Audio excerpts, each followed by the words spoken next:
A service of KIBMradio.com, the Internet's home for an all old-time radio.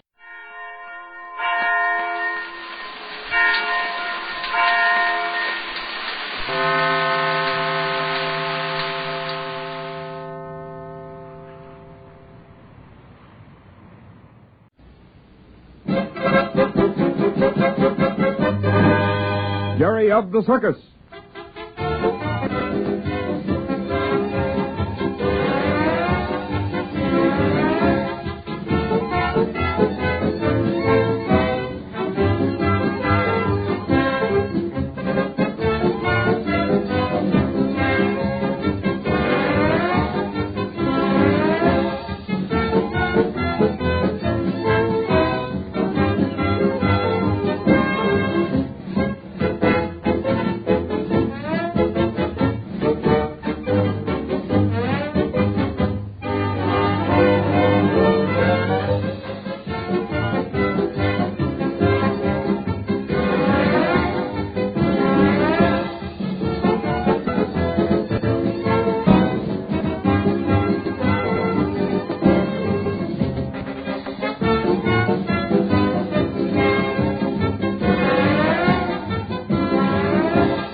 For Jerry of the Circus. Good morning, miss. Good morning. Is Mr. Grayson in? Whom shall I say is calling? Well, don't say. Just... I beg your pardon. Well, you see, miss, I'm Mr. Grayson's father, and... Oh, Mr. Grayson, I beg your pardon. Please, not so loud. I was just passing through town on a quick business trip and thought I'd surprise him, you know. Why, of course, Mr. Grayson. So, if he's in, I'd like to just walk in on him, providing he's alone, of course. Certainly. Just a minute. If you'll go through this door. Dick, my boy. Dad! I can't believe my eyes. Where did you come from? Sort of gave you a surprise, eh? Surprise? I'll say so. Aren't you supposed to be in New York or something? Well, it's a long story, my boy. Oh, here, Dad. I'm forgetting my manners. Sit down in this chair. It's thanks. the most comfortable. I should say it is. Well. So this is your office, eh? Our office? After all, you helped me get it. Oh, forget it, my boy. Any dad would do the same. I'm not so sure. Looking pretty well, son. I can hardly talk. I'm so glad to see you and have a chance to really visit with you. It's been a long time, hasn't it, Dick? I should say it has. Gee, you're looking fine, Dad. Years not showing too much? I should say not. You look as spry as the days we all used to troop together. You have your mother's gift of blarney, Dick. But how long are you going to stay? Where are you staying? Well, son, now, I'm afraid I only have a few minutes to spend with you. What? Yes, you see, I'm on business. Just passing through Jackson City. Oh, now, Dad, you've got to stay. You can't just barge right off again. Sorry, but I've got to take the next train out of here. You see, I'm going through with a young actor I'm coaching. But, Dad... So when I found we came through this town, I just had to drop in and see you for a minute. Gee, I'm glad. You're looking fine. And prosperous, too. You always were the well-dressed man about town, Dad, even in the old days. Yes. Those were the days. You've no idea how much it means to me to really see you and talk to you. Don't be so sure I don't know. You've no idea how much it means to me to see you and talk to you. The same old Dad. Oh, now listen, you've got to stay to lunch. I've got a surprise for you. Wish I could, my boy. But I've got to leave here in a few minutes, and, well, the young chap's waiting for me. But, Dad, I haven't told you yet about... I wanted you to meet Sally. Sally? The girl I'm going to marry. Oh, yes, I see. And I wanted her to meet you. She knows all about you already. So you're going to get married, eh? Yes, sir. Just as soon as I can get this office running smoothly and... Oh, that reminds me. I've got a little gift here for you. Oh, it's not much. But I've had unexpected heavy expenses this summer, and I... No, sir. You put that right back in your pocket, Dad. What? Since when have you been giving orders to me, sir? Oh, I don't mean it that way. Then here you are. $100? But that's so much. Mere bagatelle. Should be more. Oh, but I don't believe in letting a young fella get dependent. Dad, you're a brick. It's all right to lend a hand now and then, but let young people work for their place in the world. That's the old school of breeding successful men. Dad, I don't know what to say. Enough. We'll discuss it no more. Pardon me, Mr. Grayson, but that young man from the circus is here. Ask him to wait, Miss James. He has an older man with him, calls him Bumps. Tell them to wait. Yes, sir. Oh, I must go anyway now. Now, don't son. worry about them, Dad. They can wait. They're nice folks. Trooping with the circus that's playing the town. Yes, to be sure. But, I mustn't be seen, though. Oh, they're all right. However, I usually get my clients out this door into the hall. To be sure. Well, son, I must be going. Not yet, Dad. Oh, sorry, my boy. My blessings to the little lady. Dad, you've got to come for the wedding. I don't know when it'll be, but you've got to come. Well, we'll see when the time comes. And now, time flies and I must depart. Oh, gee, Dad, I'm proud of you, son. Keep your standards high. With you as an example, how could I fail? Is this the door out into the hall? Yes, Dad. Goodbye, son. And God bless you. I can never thank you enough for coming up here, Dad. Well, I could hardly pass through town and not stop by. I should hope not. Till we meet again, Dick. Bye, Dad. An old trooper to the end. Miss James. Yes, Mr. Grayson. You may show them in now. Yes, sir. Will you step right in this way, please? Well, thank you, miss. Hi there, Mr. Grayson. Well, good morning. Why, what's the matter? You look as if you'd just seen a ghost. I have. What? My father. What? You mean Johnny Bradley came up here? Exactly. But I thought he didn't want you to know he was here. He didn't. Why, it doesn't seem to make much sense, Mr. Grayson. Pretended he was going through town on some business. Just seeing me between trains. It broke my heart. Golly. Then insisted on giving me this money. Gee willikers. Must be almost $100 there. It's exactly that much. Oh, pretty nearly every cent he's got. I tell you, it just about killed me to sit here and pretend I thought he was a successful man making lots of money. Well, he makes a lot with the circus. Yes, we make pretty good money, Jerry, but you see, he has to live on all that the year around. And we only work during the summer. Gee, I never thought of that. You see, Dad's a pretty old man. It's harder for the old-timers. Their type of acting is not used much anymore. I see, and then his not being so strong. That's just it. It nearly drives me crazy to think of Dad working so hard and not even being able to tell him I know all about it. He'd feel lots worse if he thought you knew. That's the only reason I kept quiet. Well, you mustn't worry about that father of yours, Grayson. He's in good hands. Oh, I know he is. I had quite a talk with Mr. Randall. He promised to see that Dad doesn't overwork. Well, you can count on us, too. You bet I'll do everything I can to help. You see, I haven't got it, Dad. I just love to kind of pretend he's mine and do things for him like I used to do for my own dad. You're a grand kid, Jerry. Well, gee, that's nothing. I think your dad's swell. We all do. I'll tell you what I'll do. I'll drop you a card every week and tell you how Mr. Bradley's doing. No, I think that's a pretty friendly thing for you to do, Jerry. And I'll tell you what I'll do. What? I'll drop you a card once in a while telling you how your case is coming along. Gee, you will? Sure. And when I finally get it settled, I'll send you a telegram. Golly, I never gotten a telegram. Well, it looks like you two are going to be pretty good correspondents. If you mean letter writer, well, I'm not so hot, but I will be prompt. Fine. And now I suppose you've come to sign that paper I told you about last night. Yeah, and to tell you what a swell time we had at your party. You didn't have any more fun than Sally and I had giving it. If only Dad could have come, too. It would have been perfect. Oh, mighty nice young woman, that Miss Gray. I know it. But it sure sounds good to have a person like you agree with me, Bumps. Let's see where that paper is. Don't tell me you lost it. Oh, no danger of that. Everything's filed carefully in this office. Oh, I remember. Miss James took that this morning. Just a minute. Miss James? Miss James, will you please bring me that paper regarding the Dugan case? Yes, Mr. Grayson. Well, I suppose you lawyers have to be almost as orderly as circus folk. Circus folk orderly? What do you mean? Here you are, Mr. Grayson. Thank you. That'll be all. I don't see how you can be very orderly in an outfit that moves almost every night. Well, we couldn't move at all if we weren't. Everything with the show goes just like clockwork. I'll say it does. Every minute of the day and night, everything and everybody connected with the circus can be accounted for. That's amazing. I'll never forget the first time I was out in the backyard, just before the show began. Why? What happened?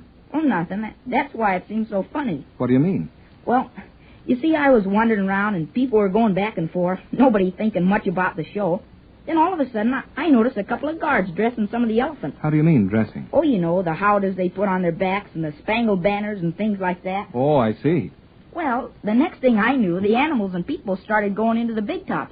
Exactly on time, too. Yeah, that's one show that begins on time. Unless, of course, there's an accident. People were wandering around in costumes and things. You know, the clowns were fooling around and the keepers. But no one seemed to be paying much attention to the show. But gradually the folks were breaking away and going into the tent. This was for the opening parade? Yeah, they call it the grand entry. Suddenly animals would appear and go on into the main top. What? Before you know it, the first part of the grand entry was coming out again. You know, it is amazing even to show people the casualness with which the circus starts his performance. I suppose it's so much a part of the day's life that it doesn't seem to be of greater importance than any other part of the day. Well, to a certain extent, that's true. And yet the entire day, all the moving, the putting up and taking down of tents, is all for the one purpose of giving the show.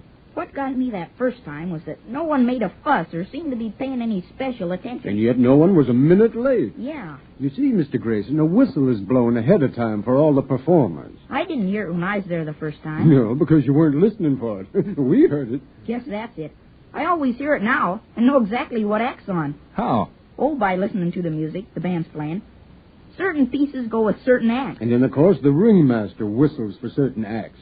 You get to know pretty much how near through even the acts are by listening to the drums. How do the drums help? Well, you see, for all the falls, the drummer has to roll the drums. Oh. Yeah, and for the entrances of the stars. And when the animals do some special tricks, the drum is rolled to accent it. That's funny. I saw that circus twice, and I didn't particularly notice all that. No, but all that special music helped to build up the big moments and make them seem more exciting. Sure. When a guy falls, if there's a lot of excitement in the music or with the drum, well, you get more excited. That's true. There's certainly lots of tricks to the circus business, aren't there? I'll say so. Well, there are a lot of tricks to the law business, too.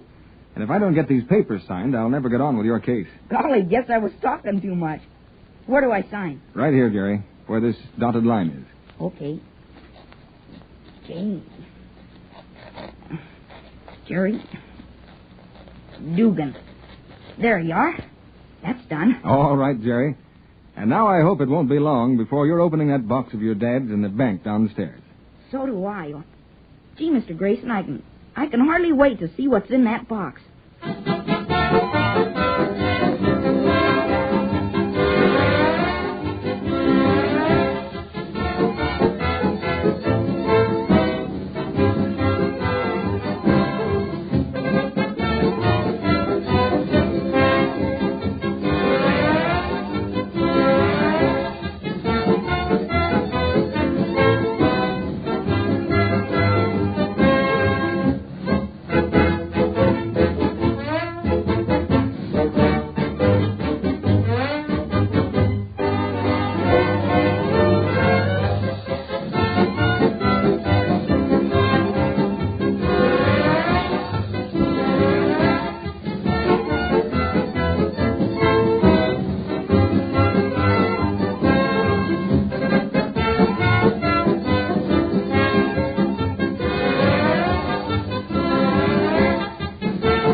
This is Bill Goodwin speaking for Lever Brothers, makers of Swan, the new white floating soap. Well, it's Tuesday night again, and that means another pleasant visit with George Burns and Gracie Allen, Jimmy Cash, and Paul Whiteman and his music. And now, meet the people who live in the Burns house, George and Gracie.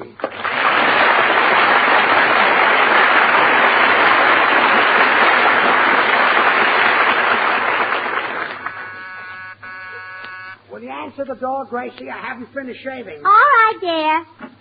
Oh, good morning, Mr. Postman. Good morning, Mrs. Burns. No letters for you this trip. Just that magazine your husband subscribes to. Oh, how wonderful. George! Yes, dear. Your copy of Cowboy Love Tales is here. Gee, that's great. Oh, I'm so glad you brought it, Mr. Postman. It's 3 days late, and he's having a fit. I know just how he felt, Mrs. Burns, because I read Cowboy Love Tales myself. It appeals to all us virile, red-blooded men. Yes. Now we can finish that serial. Love Comes to Oklahoma Tex and find out if Tex marries the school mom. Yes, that's been preying on my mind, too. Oh, poor George dreams about it. And it's very embarrassing for me. In the middle of the night, he shakes me and he says, "Ma'am, will you and me ever get hitched?" I never dream much, Mrs. Burns. I sleep very soundly, and that's one of the things that keeps me in such robust health. Well, Mr. Postman, you're lucky.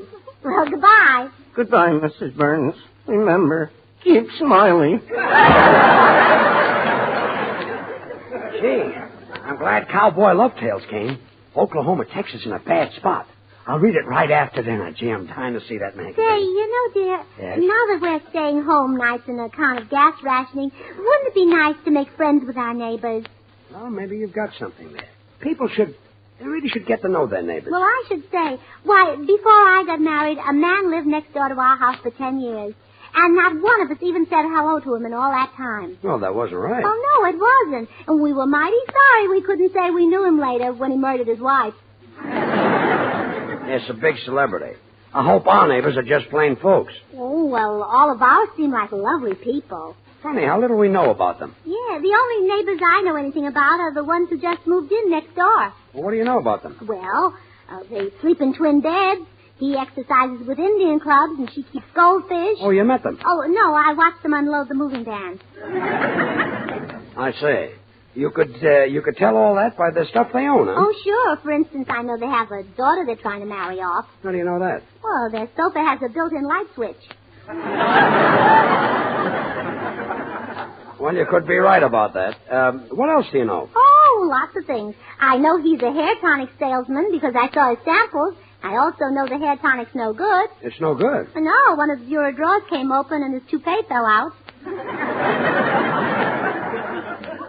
Next time I move, it's going to be at night. And I know he's very tall because this morning when she hung out the wash, I had to close the dining room window. Why? The legs of his long underwear kept blowing in.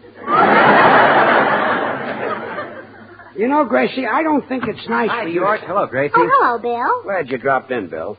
Gracie and I were just discussing how to make friends with our neighbors. Yeah, you know, I'm interested, Bill. How did you and George get to be friends?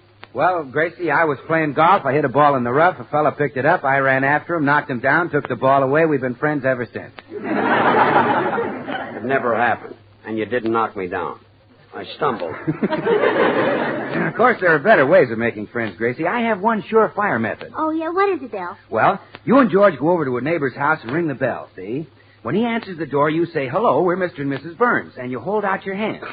Now, he reaches out to take it, and suddenly he gasps. "Ah, why, your hand is beautiful. Tell me quickly, what kind of soap do you use?" Yeah, they always ask that. Oh, it never fails. Yes.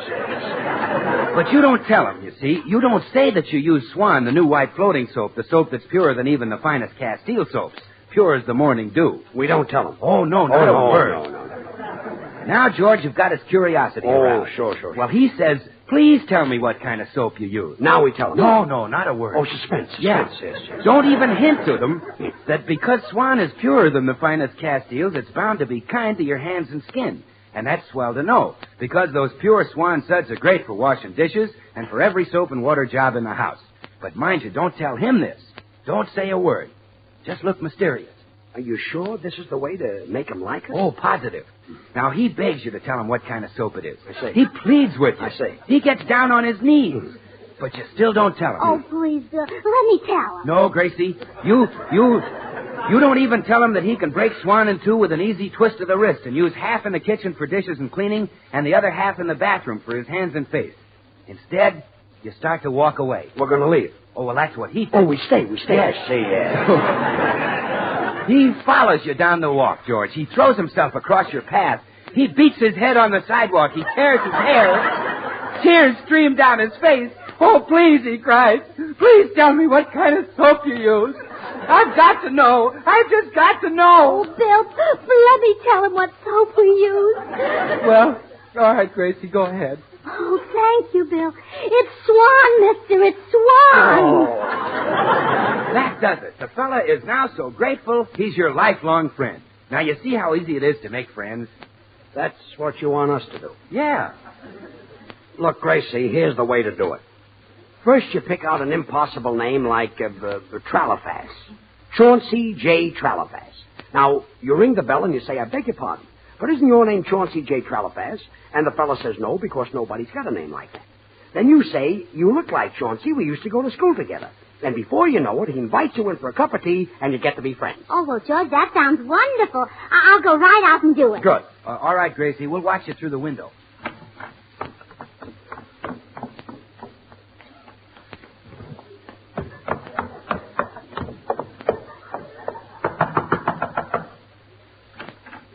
Hello, what can I do for you? I beg your pardon, but isn't your name Chauncey J. Tralafas? Yes.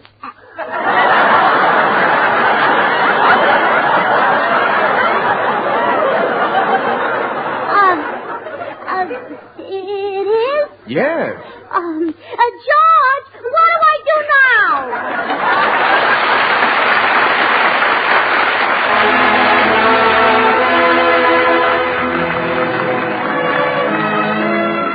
This is Paul White.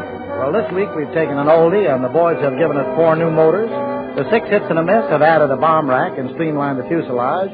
And here it is, Johnny Comes Marching Home.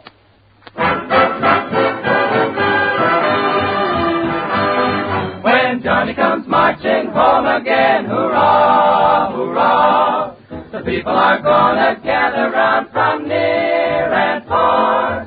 The ladies' hearts will be in a whirl. You wind up stealing the sergeant's girl. How they'll carry on when Johnny comes marching home. The bugles play. I hear those marching feet. I hear the drum. He's coming down the street.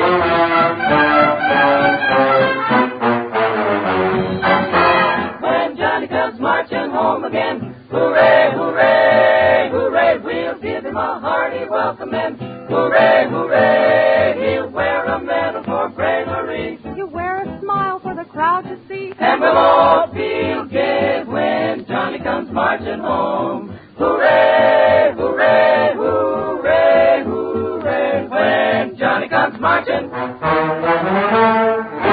Marching home.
Gracie, listen to this. Come to Mom's, gal cried Oklahoma Tex. I'm a-gonna press... George, put down that magazine. But, Gracie, I want to see what he's a-gonna. Look, we started out to make friends with our neighbors, and we're going to call on them right now. But, Gracie, Now, Texas... put it down, Oh. put it down. And we won't go calling empty-handed either. We'll take a cup of sugar and 2 eggs to each neighbor. Each neighbor. I was looking forward to a little omelet for dinner. George, have you forgotten this is Meatless Tuesday? Eggs aren't meat. Well, they grow up to be meat. Gracie, chickens and fowl... George, don't you want to call on our neighbors and make friends? Of course, sweetheart. But we don't have to go disguised like an A&P market. Oh, that reminds me. I have a can of waste kitchen fat ready to take to the market. You know, the government needs grease and fats to make bombs and bullets. Uh-huh. George, isn't it wonderful that fat will explode? My goodness, Paul Whiteman would make a blockbuster, wouldn't he? Oh, George Burns, you're not even listening to me. What'd you all say, gal? Put down that magazine. Oh, Texas in trouble, We're going to call on the neighbors. Texas in such Here, trouble. Look, I'll carry the sugar and you carry the egg. Do we have to take this stuff? Well, I can't start breaking my family customs now. My father never went to a neighbor's house empty-handed. Or was it the return trip he was always loaded down? Well, anyway, come on.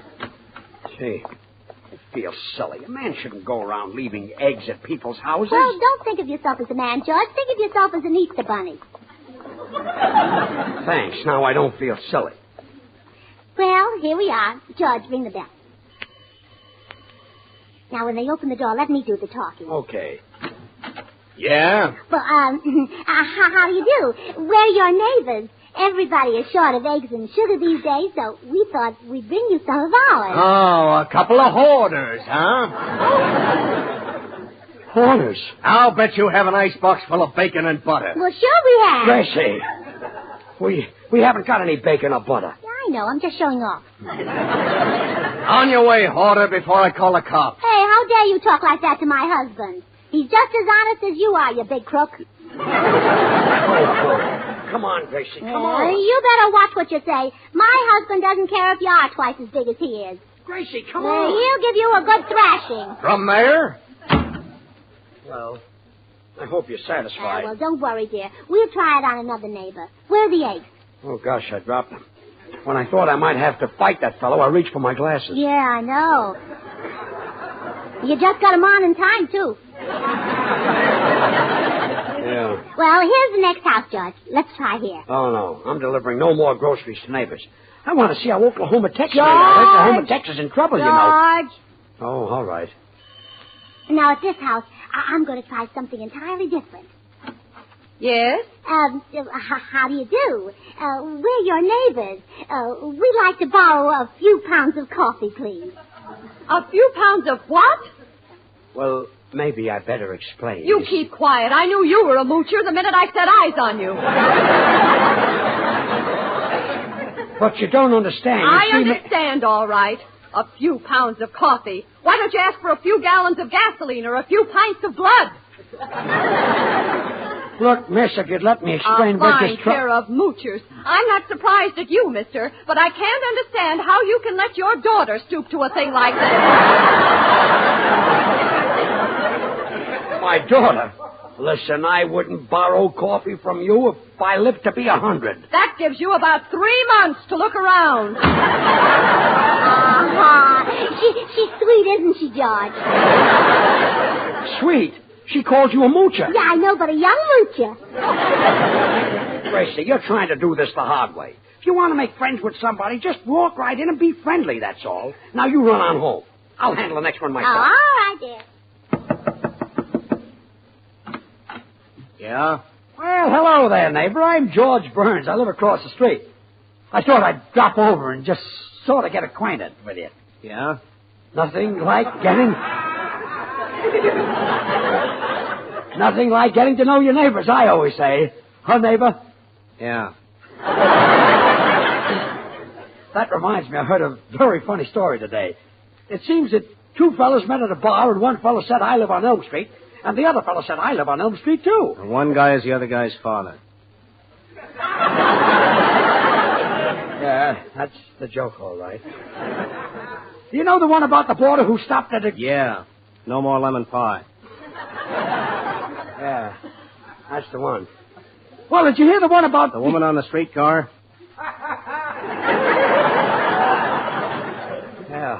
Funny story, huh? No. No, I guess it isn't. Say, how do you know all these stories? Are you on the radio, too? Nope. In the theater? Nope. What do you do? Mind my own business. You make friends with neighbors. Phooey.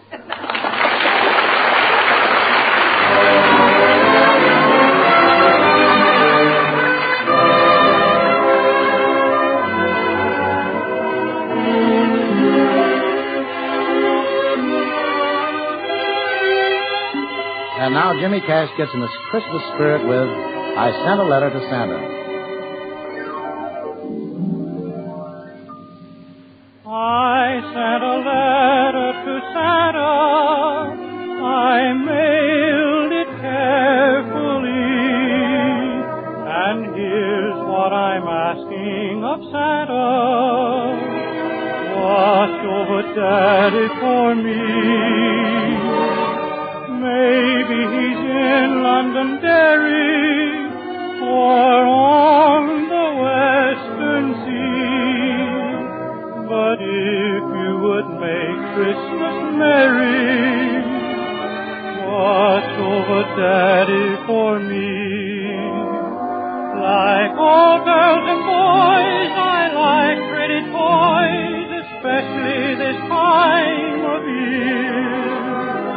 But I don't want trains when Daddy needs planes to help Uncle Sam keep the things we hold dear. I'll buy some stamps in the meantime so we can all stay free. But please, Santa Claus, in between time, watch over Daddy for me.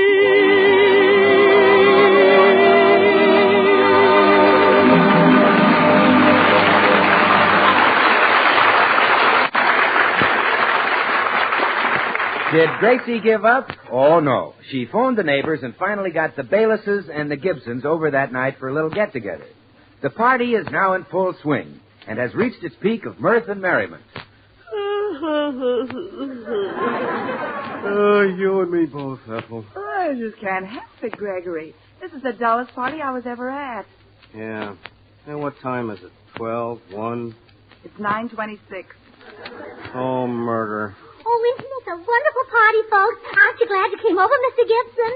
Oh, sure. Oh, and such fun and so neighborly. Aren't you having a marvelous time, Mrs. Gibson? Uh-huh. Oh, I knew you would. Well, when you and your husband finish with those snapshots of our trip to Seattle, I'll bring you something else exciting. Great.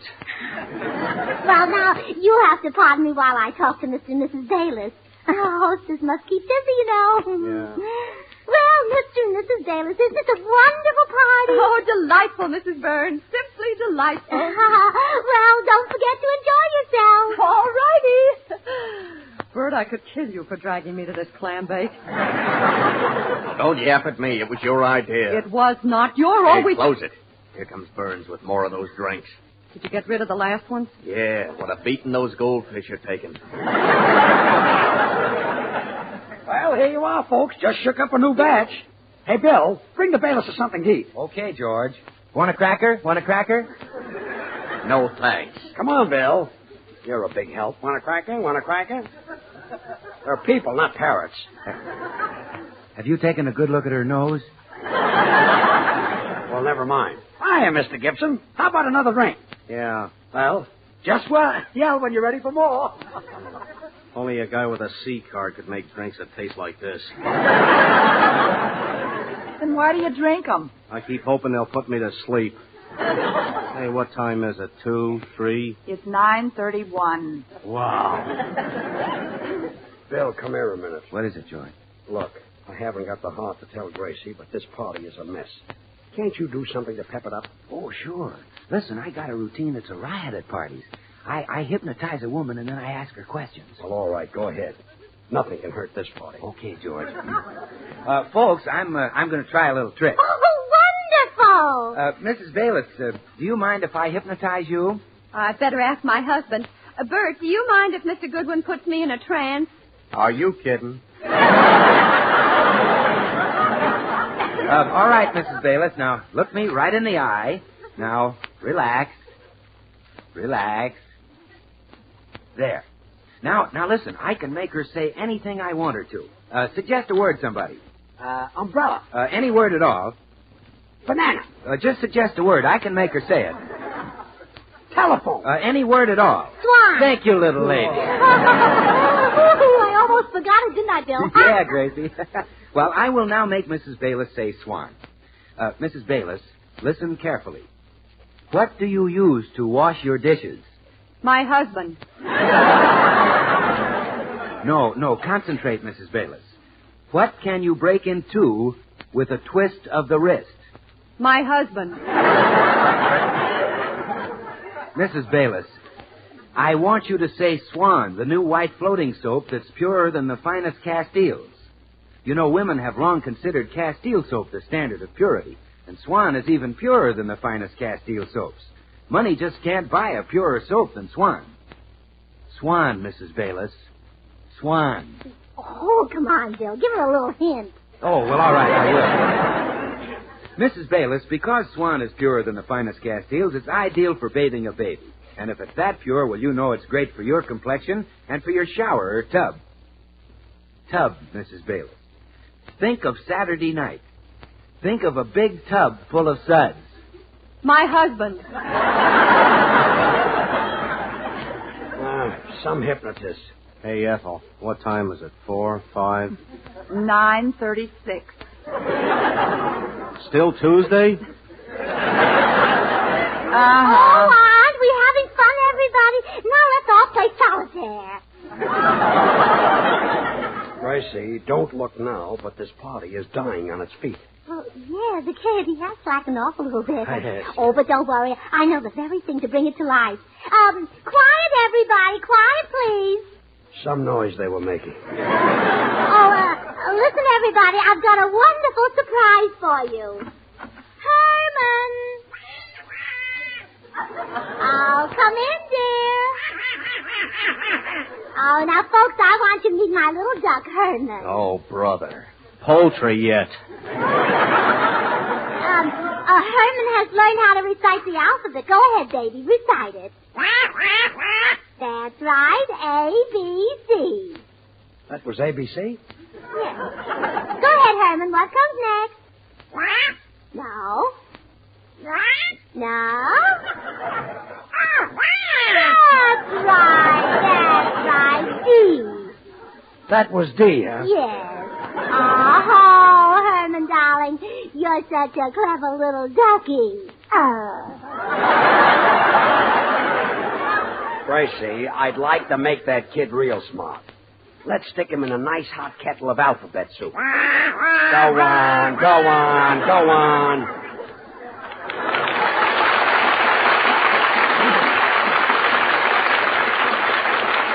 Well, folks, how did you like my little ducky? Wasn't he entertaining? I thought so, too. Gracie, this party is absolutely awful. Well, I've got an idea. We'll take all of your cigars and soak them in water, and then we'll pass them out, and when they try the lights, and that'll be a scream. Forget it, huh? I would, yeah. Well, leave it to me. I've got a wonderful surprise, everybody. I've got a wonderful surprise. My husband is now going to sing. This I don't believe. Let's get the duck back. All right, George. All right, go ahead. Well, I hope you folks like this little number. I always sing it at parties. From time to time in every clime, blessings come from above. Well, goodbye, everybody. Yes, goodbye. Well, we've got to go. Good night. Well, good night, Gracie. Come on, don't lock the door. Well, good night, everybody. All right, there. You can stop now. They're all gone. Gone. They're gone. They're gone. You can stop. Come on, it's all over. You mean they left while I was singing? Yeah, I couldn't tap it up, so I decided to break it up. Gracie, don't ever mention neighbors to me again. Oh, I won't, dear. Well, it's all over. You sit down and relax, and I'll read to you. Walking out in the middle of my song. I was going to jazz up the second chorus. Oh, well, I'll read you all about Oklahoma Tech. Why, the nerve of those people. What? Oklahoma Tech? Mm-hmm. Oh, boy. At last I'll find out whether the schoolma'am accepted him. Go ahead, read. All right. Come to my arms, gal, cried Oklahoma Tech. I'm a-gonna brand you with a burning kiss. Oh, so that's what he was a-gonna. Read on. Oklahoma Tech looked deep into her eyes, into the eyes of Lucy, the schoolma'am. Never had they seemed bluer. Lucy, he said, and he quivered. Lucy, let's you and me travel double harness, honey. Let's you and me put on our feed bags in the same corral. Lucy smiled. Oklahoma.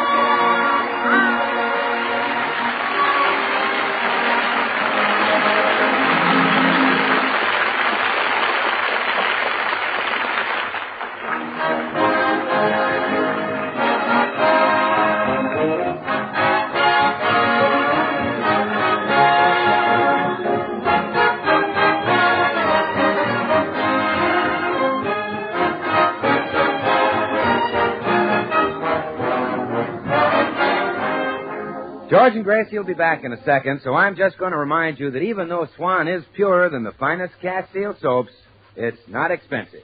In fact, you save money with Swan.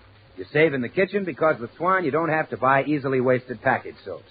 And you save in the bathroom because Swan gives you more soap for your money than any leading toilet soap tested. So save money with Swan. And at the same time, see what it means to use a soap that's purer than the finest Castiles. Well, here they are, George and Gracie. Oklahoma Tech's back slowly away, but the drink-mad desperado edged closer and closer. Oh, boy. Suddenly he thrust the barrel of his gun down Oklahoma Tech's throat, and his finger tightened on the trigger. To be continued. Darn it. Why do they always do that? Well, George, how can you read this silly stuff when there are so many worthwhile books? Real literary masterpieces. Right here on our own shelf. Well, I love this one. Oh, all right. Well, let's go to bed. Oh, and bring me my copy of Agonizing Detective Tales with you. Oh.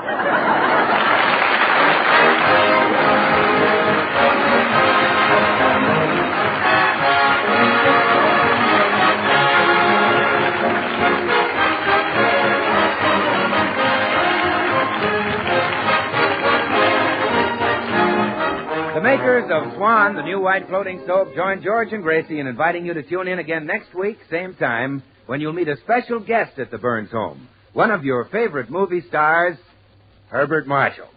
And don't forget, Swan also brings you Tommy Riggs and Betty Lou over another network. And now till next week, this is Bill Goodwin saying, well, I, Swan, how about you? Good night.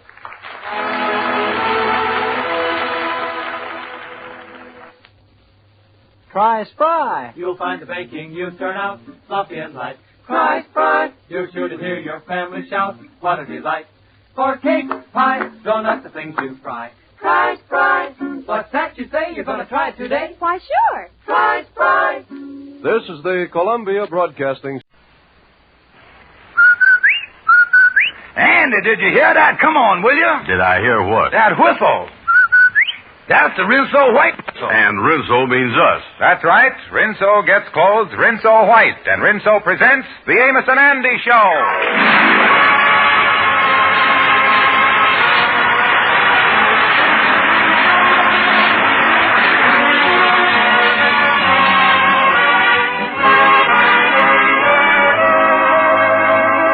Rinso for a wash that's... Rinso White. Rinso for a wash that's... Rinso White? Yes, a Rinso White, Rinso Bright wash can't be beat. Soapy-rich Rinso suds get out stubborn dirt fast. Put Rinso to work for you in your tub or washer and judge for yourself how much easier wash day can be, how much better your clothes will look. And Rinso's easy on your clothes, safe for your washable colors, keeps them looking bright and fresh through dozens of washings. Next wash day, remember.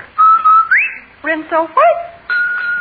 Rinso White. Happy little wash day song. And now, our stars, Amos and Andy.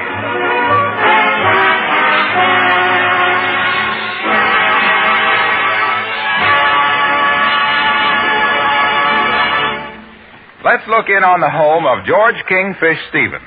The Kingfish sits absorbed in his newspaper, reveling in the peace and quiet of his home. Sapphire, his wife, enters the room. Honey, just looking in the paper here, I see that Easter's day after tomorrow. That's right, George. You sure do keep up with the times. Yeah, great time of the year. Little rabbits running around all over the place. Children eating chocolate bunnies, having Easter egg hunts. Everybody got the feeling of good fellowship and all that stuff. Oh, great time of the year, Easter. Oh, Noel. You sure is full of the holiday spirit, George. Oh, yeah, good old Easter. Wonderful Easter. My favorite holiday. Oh, beautiful Easter. George, I want some money to buy an Easter outfit. Oh, Labor Day, beautiful Labor Day, my favorite holiday. George, how come every time I ask you for money, you change the subject? Because I ain't got no money.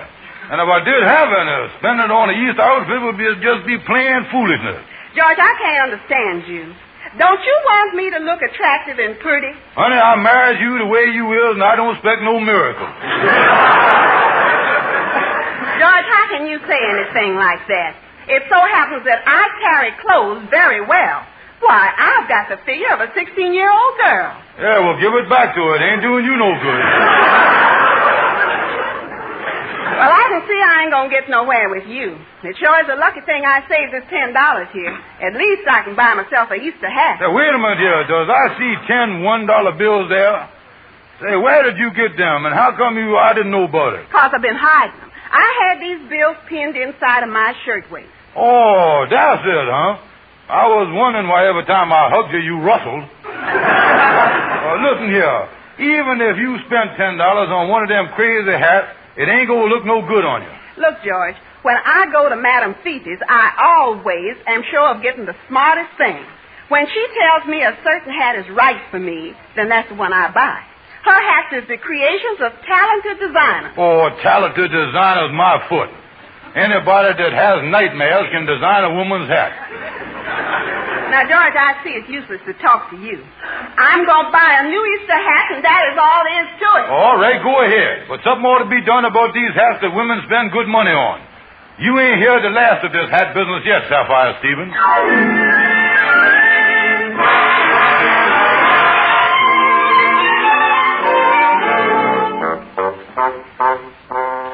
Yeah, and that's what I was up against, Andy. Oh, I tell you, you was lucky you ain't married. Well, all women spends a lot of money on their hats, Kingfish.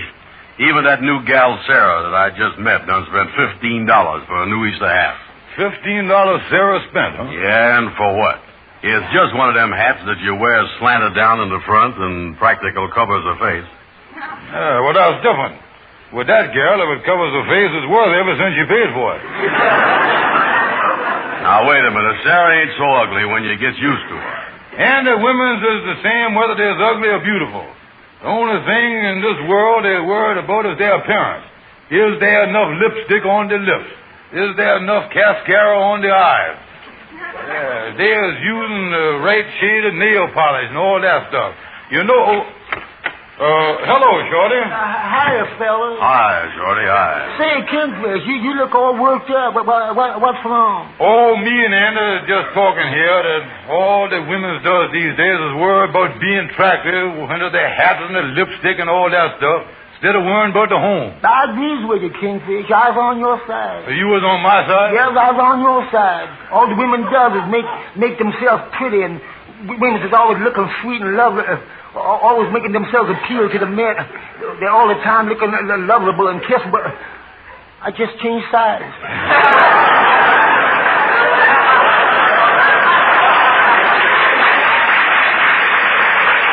You mean that you really think the men should put up with women wasting time and money on a lot of female foolishness? Yeah, the men ought to be sweet to the women, just like the men in history was. For instance, take Henry VIII. He was always sweet to the women. Now, wait a minute, Joe. What are you talking about? Henry VIII had 7 wives, and he cut all the heads off. Well, you couldn't expect him to be sweet all the time.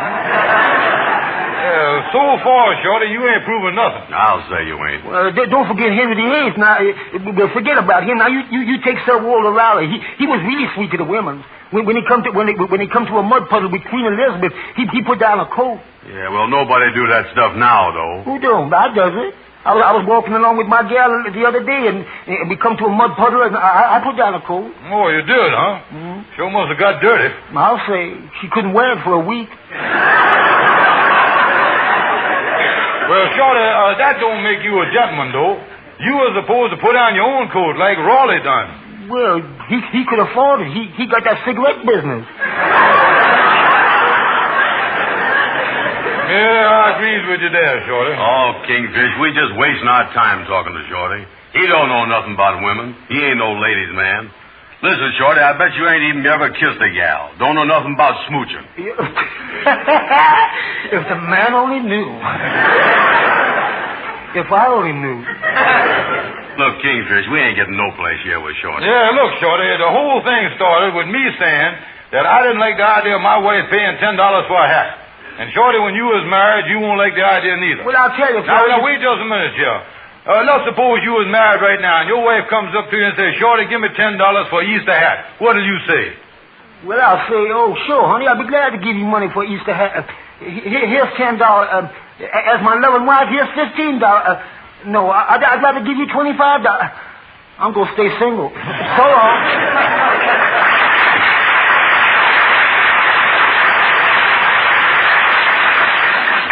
Time really stands still when that boy's around, don't it? Yeah, you know, and I still can't get this hat thing out of my mind. Seems to me as a big waste of money to spend $10 for a hat that any dumb, ignorant numbskull could make. Oh, you mean you could design one, Kingfish? And I resent, say, wait a minute. Say, Andy, you don't give me an idea. I did? Yeah. Say, yeah, I think it might work. What's that, Kingfish? Look here, I knows how to prove to Sapphire once and for all that there ain't nothing to making a woman's hat, and that she is just throwing the money away. Yeah, what you gonna do? Andy, you was looking at Madam Kingfish. Me and you is gonna make a woman's hat.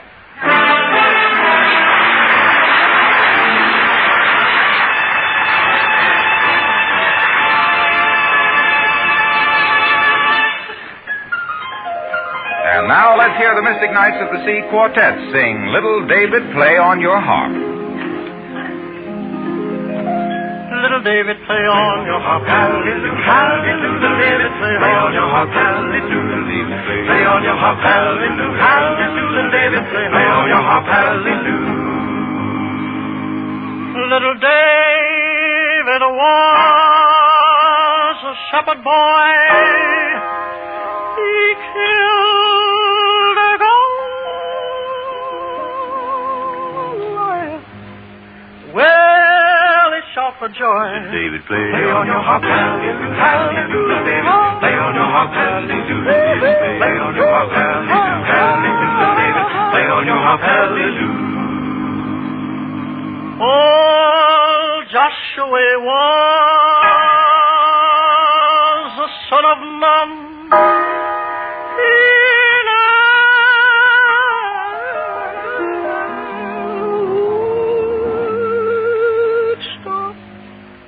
Work was done. David, play on your harp, hallelujah, hallelujah, David. Play on your harp, hallelujah, David. Play on your harp, hallelujah, hallelujah, David. Play on your harp, hallelujah, David. Play on your harp, hallelujah, hallelujah, David. Play on your harp.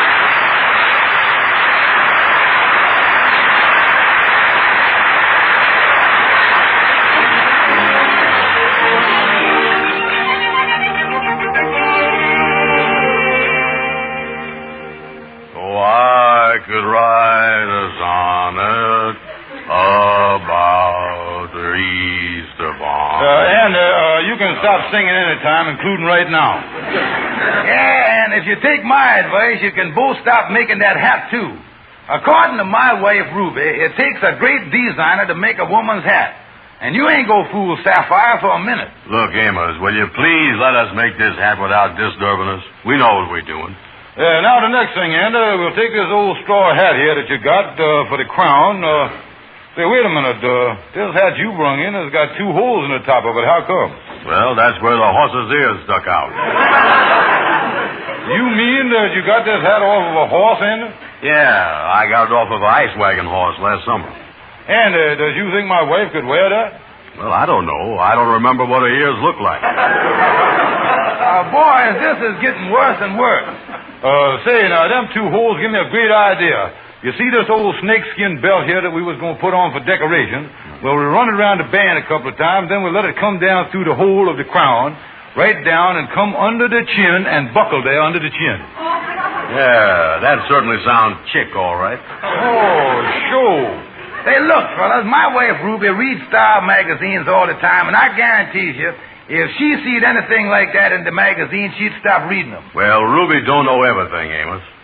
Boy, that window shade tassel you got there is really something, too, hanging on there. Amos, me and the Kingfish is busy here. Will you please get him out of here and leave us alone? With pleasure, fellas, with pleasure. So long.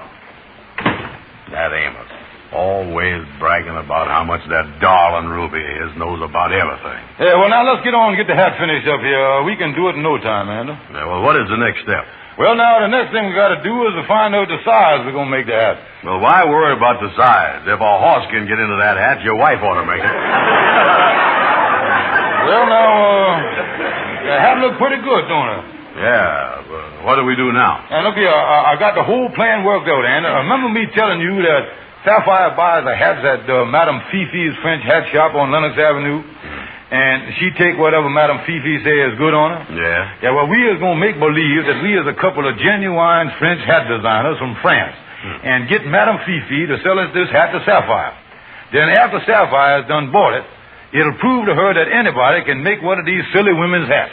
Well, wait a minute, though. There's one thing, Kingfish. What is that? How is we going to make Madame Fifi think we is French hat designers when we don't know no French? Yeah, I got that figured out, too, Brother Ander. Yeah? Gabby Gibson was in France during the last war, and he can tell us all we got to know about it. Come on, let's go see him.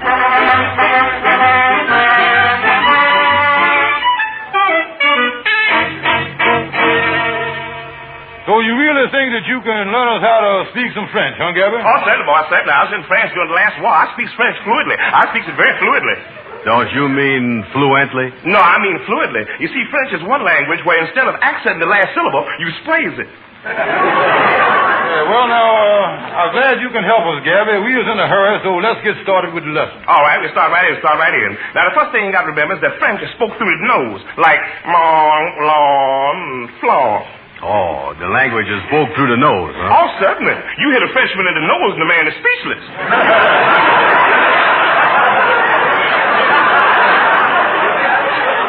In fact, if you bust his nose, he'll talk in a broken accent.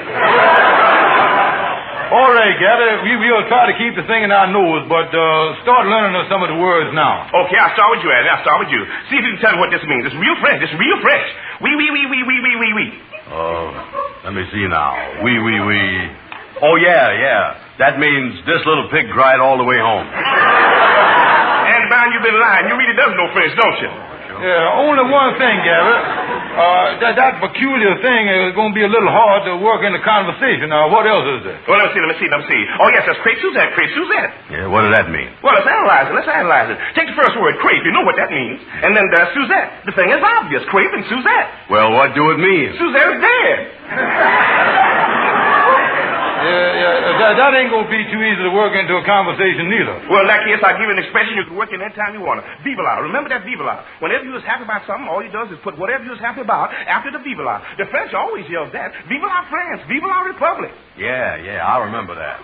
All I do is put whatever I was happy about after the vive la. Yeah, and Andy, look here, you use that one. You use that vive la stuff. Yeah, I'm the vive la man. I'll vive la everything. Well, let's get on with the lesson now. I'm going to take about a half hour here to really teach you French. I'm going to teach you the tread beans and the boot coops and all that stuff. Oh, yeah, that's good, Gabby. That's good. Yeah, because you really got to sound like Frenchman. Because if you don't, you're going to find yourself in trouble, real trouble. A thing like that come under the head of the CIO, Well, the CIO, how you figure that? Well, if Madame Fifi finds out you a phony Frenchman, you ain't going to be able to see, because she's going to hit you so hard in the eye that, man, what a doctor bill you going to owe. That's the CIO if I ever had it.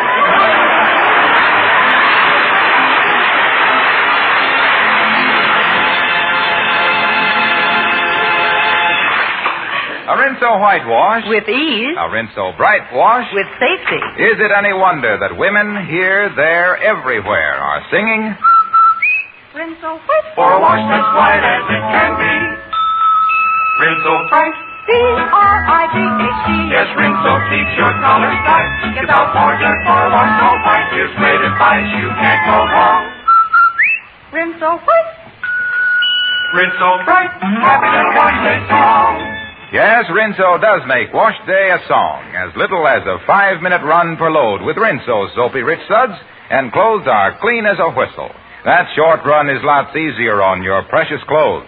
Easier on your precious washer, too. And I don't sneeze my head off on wash day either. No, ma'am. Rinso is anti-sneeze. It's made by an exclusive anti-sneeze patented process and is 98% free of sneezy soap dust. No other granulated soap can make this claim. So next wash day, remember, a Rinso whitewash. With ease. A Rinso bright wash. With safety.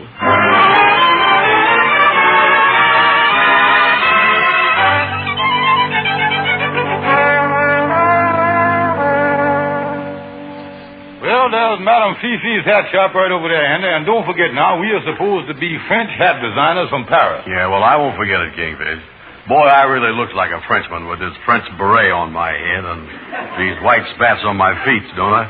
Yeah, not bad, and only one thing, though. I don't like to mention this, and don't want you to feel that I don't think you knows how to dress proper, but, about them spats you was wearing. Well, what about them? You was supposed to wear shoes under them. Listen, Kingfish, I is wearing shoes. It's just that these spats are so big they covers them up. Oh, I see. Well, in that case, you better let one of your shoelaces dangle out to give the people a clue there.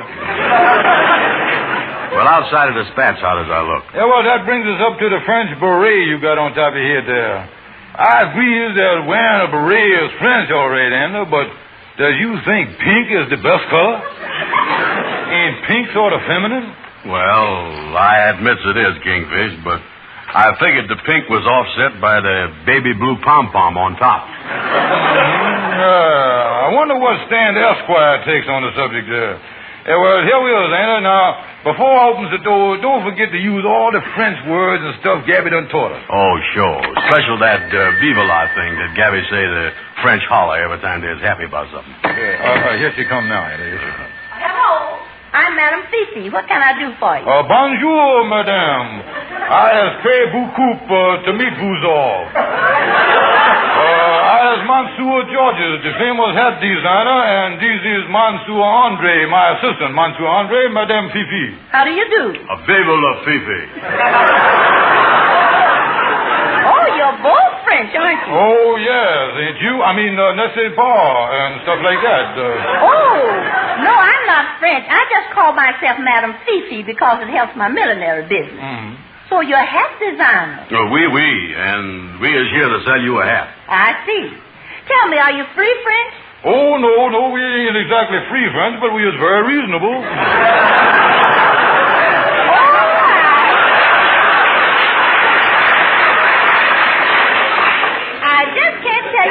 Thrilling this is to me. To meet real French millinery designers like yourself. Mm-hmm. Paris. The fashion center of the world. Oh, yes. Yeah, I've always wanted to go there. Tell me about Paris. Paris, la belle Paris. It seems like only a petit time ago that me and Monsieur Andre here was seated at the sidewalk cafe table at Rue de la Paix, sipping cokes with a couple of coquettes.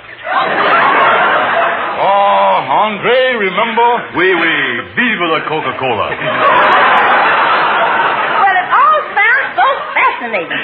I've read so much about Paris, I feel as though I've lived there. Mm-hmm. All those famous places, The Eiffel Tower? Yes, many's the time I was leaned against it. Louvre Museum? Louvre Museum, been through it often. The Bank of the Seine? Got my savings account in the main branch, yeah. Oh, yeah, me and Andre really know Paris inside and out. Yeah, man, we is real parasites, all right.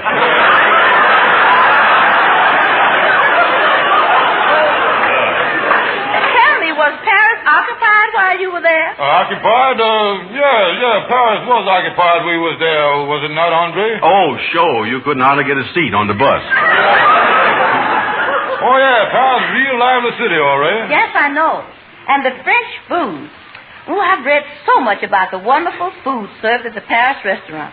For instance, the pâté de foie gras. Oh, the pâté de foie gras.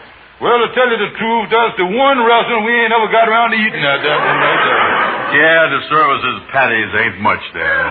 Well, I don't understand. Pâté de foie gras isn't a restaurant. It's a French dish. Goose liver. Goose liver?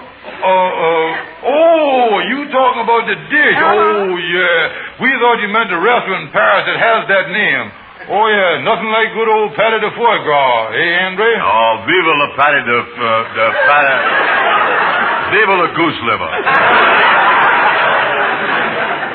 Well, Madam Fifi, now that we have had a little tete-a-tete about Paris here, let's get down to business now. Mm-hmm. Andre, open that box and show Madam Fifi a sample of what real Paris millinery looks like. Oui, monsieur. Okay. Oh, you have one of your creations with you. How wonderful. Well, here it is. Beaucoup. Ain't it not beautiful, n'est-ce papa? Well, to tell the truth, I'm not sure. It's certainly different from anything I've ever seen before. Oh, certainly is different. That, of course, is the real French milliner, and you ain't used to getting the real stuff no more. Oh, they are showing that at all the latest Paris shops and the best ones. Tell you the truth, this very hat was in the window of, Sonnet Robu. Sonnet Robu? Oh, yeah, that's the Paris branch of Sears and Roebuck. Well, I tell you, I'm still not sure of this particular hat. I don't know what to think of it. Mm-hmm. Now, I tell you what we'll do, Madam Fifi. We happen to know a woman by the name of Mrs. Stevens is going to be dropping in your place today. Yes? Now, you just tell her that you think that this hat would be perfect for her, and the price is a steal at $10. And you see how fast you buy it. And if you don't have to pay me nothing. Well, that's certainly fair enough. I'll do it. You will? Oh, très bien. Is it not wonderful, Andre? It sure is. Vive la, Kingfish, I have it, but I ain't got nothing to vive la. Take the hat, madam. Come on, Andre.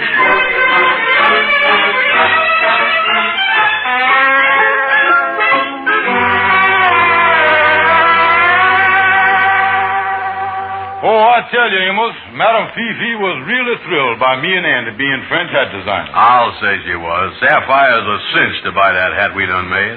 Oh, you fellas is crazy. Course Madam Fifi told you she'd try to sell it to Sapphire the hat, since she didn't charge you nothing for it. But Sapphire ain't gonna be silly enough to buy it. Hold it, wait a minute. I think that's Sapphire coming home now. That's you, Hunter? Yeah, hello, George. Why, hi, Amos. Hello, Ann. Hello there. Hi, Sapphire. Get a load of the hat box you're carrying, Amos. Been shopping, Hunter? Oh, yes, and I got the most darling hat at Madam Fifi's. Would you like to see it, sweetheart? Oh, I'd like to see it? Why, I'd love to. All right, let me get it out the box here. Yeah.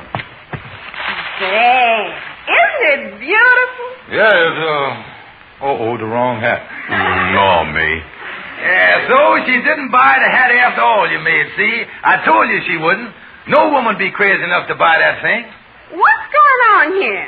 Amos, how come your boys is acting so funny about my new hat? Well, I tell you.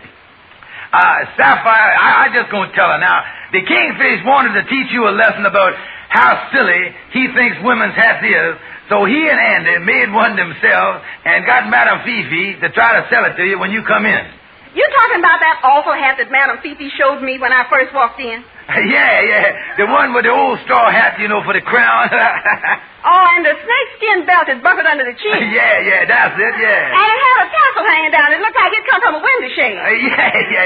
That's the one that I kept telling them that Ruby's there to take the real artist to make a woman's hat. And the funny part of it is they really expected you to buy that horrible thing. It sure is funny, Amos. But you know something? What's that, Sapphire? Ruby went shopping with me, and she bought it.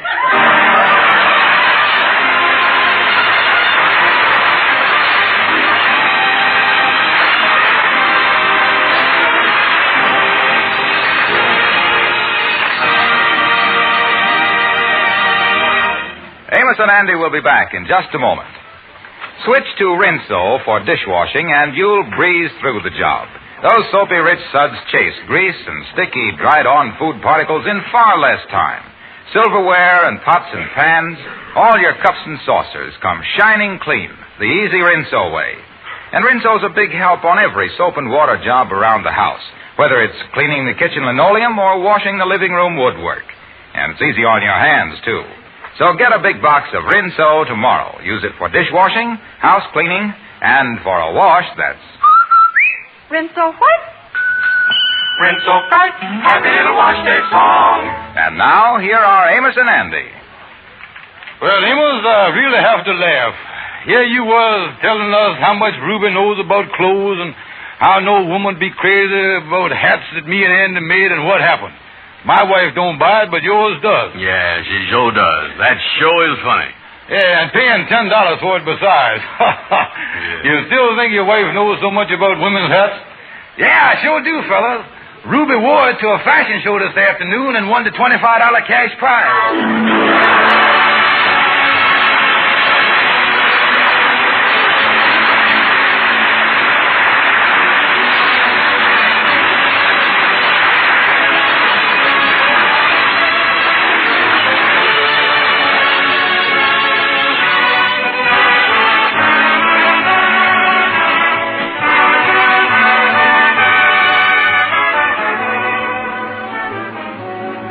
Be sure to be with us again next Friday evening at this same time when the makers of Rinso will again present the Amos and Andy Show. Next week, Andy is evicted from his rooming house, and things really start popping when the kingfish tries to sneak him into his house against Sapphire's wishes. So don't miss the fireworks. This program is broadcast to our armed forces all over the world. This is Harlow Wilcox saying good night to all of you from all of us, and reminding you that used fats are vitally needed for 1,000 military and home front uses. And ladies, the one source of supply of used fats is your kitchen. You can skim stews and soups, scrape the broiler and the frying pan, melt down the solid trimmings from a piece of meat both before and after cooking. They'll give you plenty of waste fat. And every pound of used fat that you turn into your butcher brings you 2 extra red ration points. And with point values going up again Sunday, you'll need red points more than ever. So keep a clean can on the back of the stove, scrape together every drop of used fat, and when the can is full, take it to your butcher immediately. Now, if you live in the country and are having trouble turning in your waste fats, call the county agent of the United States Department of Agriculture. Save used fats for extra red points.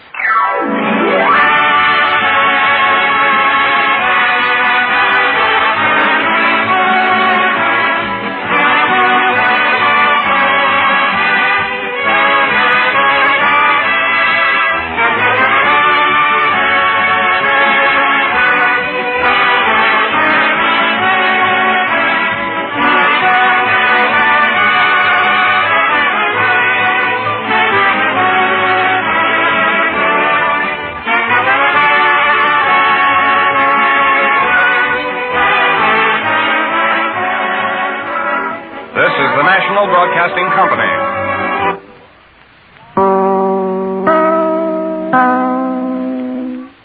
Palmolive Soap, your beauty hope, and Luster Cream Shampoo for soft, glamorous, caressable hair bring you Our Miss Brooks, starring Eve Arden.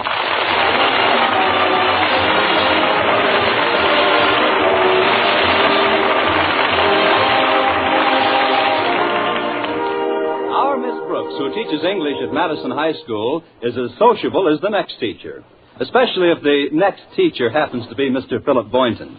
But unfortunately, Mr. Boynton, who teaches biology at Madison, is a rather shy individual.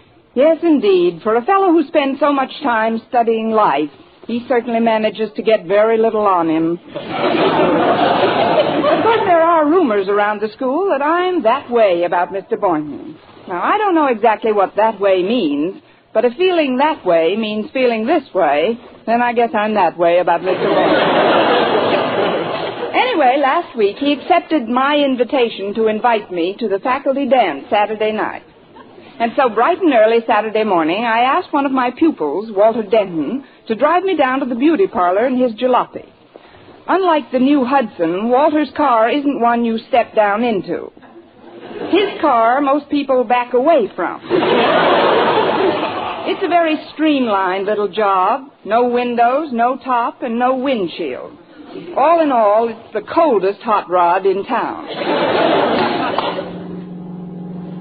If it's too cool for you, Miss Brooks, I can put up the top. The top? Where is that? In the back on the floor. No, thanks, Walter. It doesn't matter how my hair looks now. Antoine will change me into something believable. I appreciate your giving me this lift today, Walter. Oh, it's a pleasure, Miss Brooks. A pleasure and a privilege, because I'm so fond of you both as a person and a teacher. You know, that's one thing about Madison High. We sure got some wonderful teachers. Now, take Mr. Boynton. Granted. He sure is tops. I ran into him the other night at the movies. Incidentally, he was with another member of the faculty, Miss Enright. Please, Walter, not so soon after breakfast. Oh, I forgot. You and Miss Enright aren't exactly stuck on each other. That, Walter, is an understatement. Now, let's just forget about her, shall we? Sure, I'll be happy to forget about her.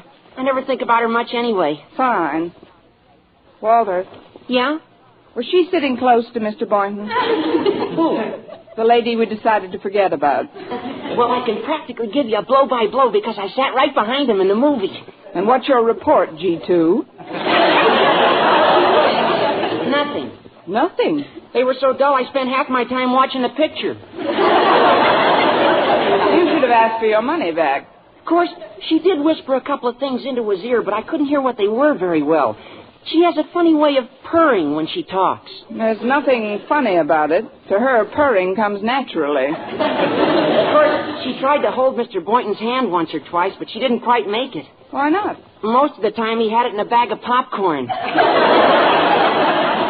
Well, it would serve her right if she got salt all over her manicure. Here's the beauty parlor, Walter. Would it be convenient for you to pick me up in a couple of hours? Oh, sure. I got to get a haircut anyhow, and I usually go to Barney's barber shop right down the street. I was thinking of getting a butch haircut this time. Well, from what I've seen of the kids who get their hair cut at Barney's, he can butch up any kind of a haircut.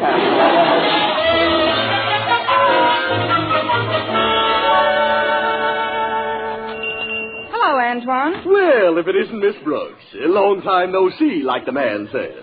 What man? Oh, there you go. You're not in my shop 2 minutes and you're pulling my leg. But I don't care. I'm delighted to see you at any time. You're such a challenge to a beautician. Challenge? Yes, you see, you come into my shop so infrequently, I have to start from scratch each time.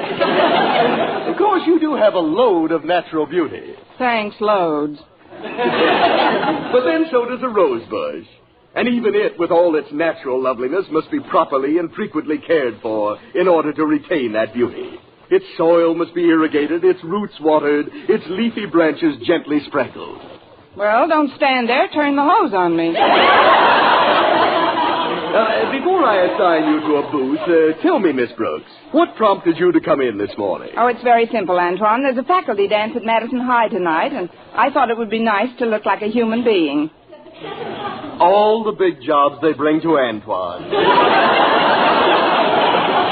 Well, no matter. It's a feeble artist, indeed, who cannot rise above his subject. I shall make you my masterpiece.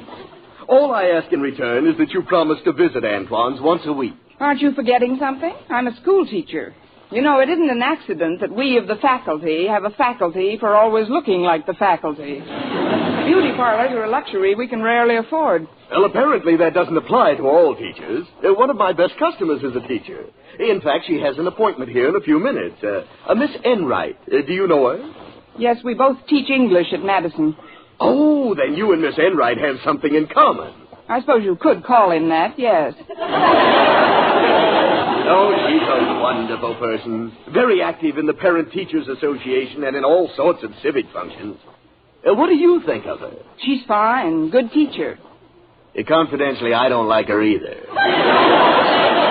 And even though I should be grateful for the new customers I get through her connections, I can't help feeling that she's very overbearing. That's my honest opinion, and when it comes to people, I believe that honesty is the best policy.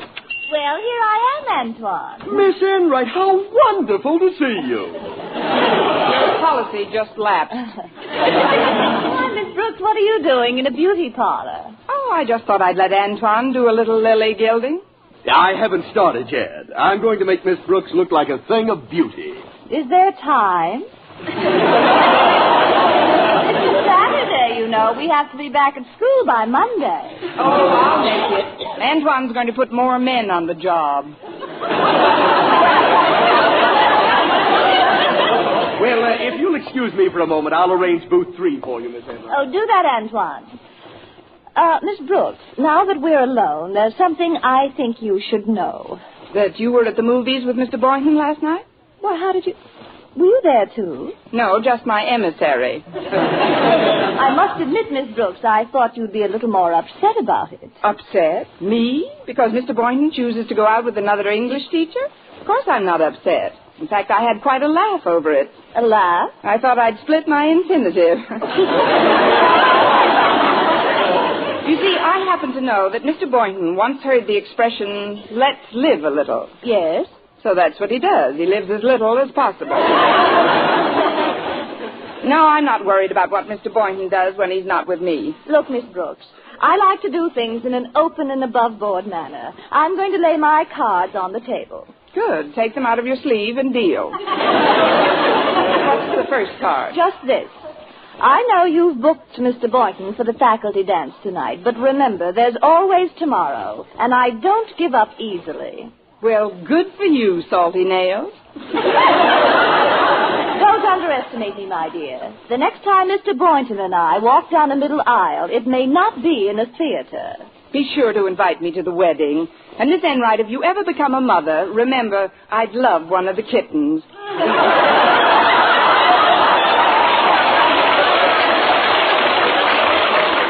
Ready for you now, Miss Enright. Yes, coming, Antoine. I'll see you and Mr. Boynton at the dance, Miss Brooks. I'll be looking forward to it with considerable revulsion. Booth 3. Here it is. Sit right down here, Miss Enright. Antoine, before you do anything for me, I want you to take care of Miss Brooks. But your appointment... I'll wait. There's a certain way I want you to take care of Miss Brooks. First of all, I want you to comb her hair up in back and give her bangs in front. But that wouldn't suit her face at all. Exactly. Then I want you to be sure and see that she's got pounds of makeup on. Plenty of rouge, eyeshadow, everything. But she won't like that. Neither will Mr. Boynton. I know the type. And whatever you do, don't let Miss Brooks look into a mirror. Tell her to wait for her first reaction from a member of the opposite sex. But, Miss Enright, suppose she doesn't want me to... She'll agree to anything you suggest. She knows you're an expert beautician. Well, then how can I betray her faith in me? I feel like a traitor. A despicable traitor. Antoine, dozens of women patronize this shop at my suggestion, and at my suggestion they go elsewhere. Now, are you going to give Miss Brooks the works or not? Well, Benedict Arnold made a nice living for years.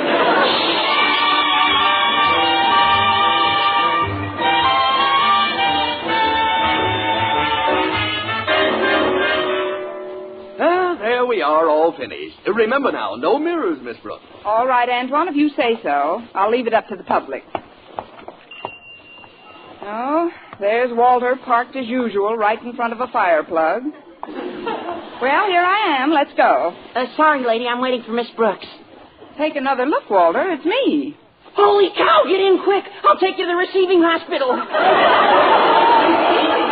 Or better yet, I'll give you first aid. I'm the Red Cross chairman of our class, you know. Well, why do I need first aid? Your mouth, it's all cut. Oh, you're just not used to seeing me with lipstick on. Start the car, Walter. I didn't intend to take so long. Mrs. Davis will be wondering what happened to me. When she sees you, she'll still be wondering. Gosh, that hair comb. Those bangs. What's wrong with these bangs? Are they too long? Oh, in all the time you've known me, Miss Brooks, have I ever consciously been fresh or tried to hurt your feelings? No, Walter, never. And I can answer your question honestly. They're not long enough. They're frustrating, Miss Brooks. What are you talking about, Walter? Well, they start out all right, but just when they really get going, boom, they stop. Right at the tip of your nose. Oh, that's just a few hairs that were blown out of place in this hopped-up pie plate of yours. How do I look otherwise? Well, frankly, Miss Brooks, I thought you were more beautiful without all that stuff. I mean, well, gosh, with your natural beauty, you could have been a famous stage actress or even a model or a big movie star. I've often wondered, what made you become a school teacher anyway? I couldn't resist the money.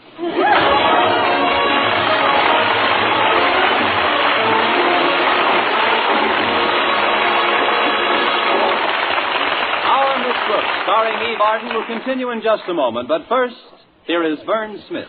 Regardless of age, skin type, or previous beauty care, doctors prove you, too, may win a lovelier complexion with Palmolive soap. But to win this lovelier complexion, you must stop improper cleansing. Instead, use Palmolive the way doctors advise. 36 doctors, leading skin specialists, advised using Palmolive soap this way for 1,285 women with all types of skin. Young, old, dry, oily, normal. And using Palmolive soap alone, 2 out of 3 won lovelier complexions. Oily skin looked less oily. Dull, drab skin wonderfully brighter. Coarse-looking skin appeared finer. Here's what the doctors advise. Wash your face with Palmolive soap 3 times a day. Massage with Palmolive's wonderful beauty lather for 60 seconds each time to get Palmolive's full beautifying effect. Then rinse. Look for improvement within 14 days, for doctors prove this way, using Palmolive alone, really works. So get Palmolive soap and start today to win a lovelier complexion. And ladies, enter the $100,000 49 Gold Rush contest. The makers of Palmolive soap offer $49,000 first prize and over 4,900 other prizes. Get entry blanks and complete rules from your dealer now. You may win a fortune in cash.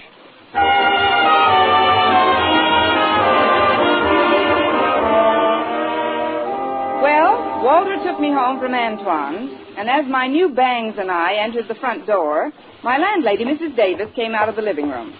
Hello, Mrs. Davis. Oh, how do you do, madam? If you're looking for Miss Brooks, she isn't in. I'm her landlady. Well, maybe I can refresh your memory. Good morning, Mrs. Davis. I can't pay the rent till next week. Connie Brooks, where in the world did you get that makeup? Antoine's beauty parlor. You didn't leave much there, did you? Although I suppose it is attractive to a male. By the way, has he called? Mr. Boynton, you mean? Not this morning, Connie. And I know why you didn't get any calls last night either. Why? I discovered our phone wasn't working.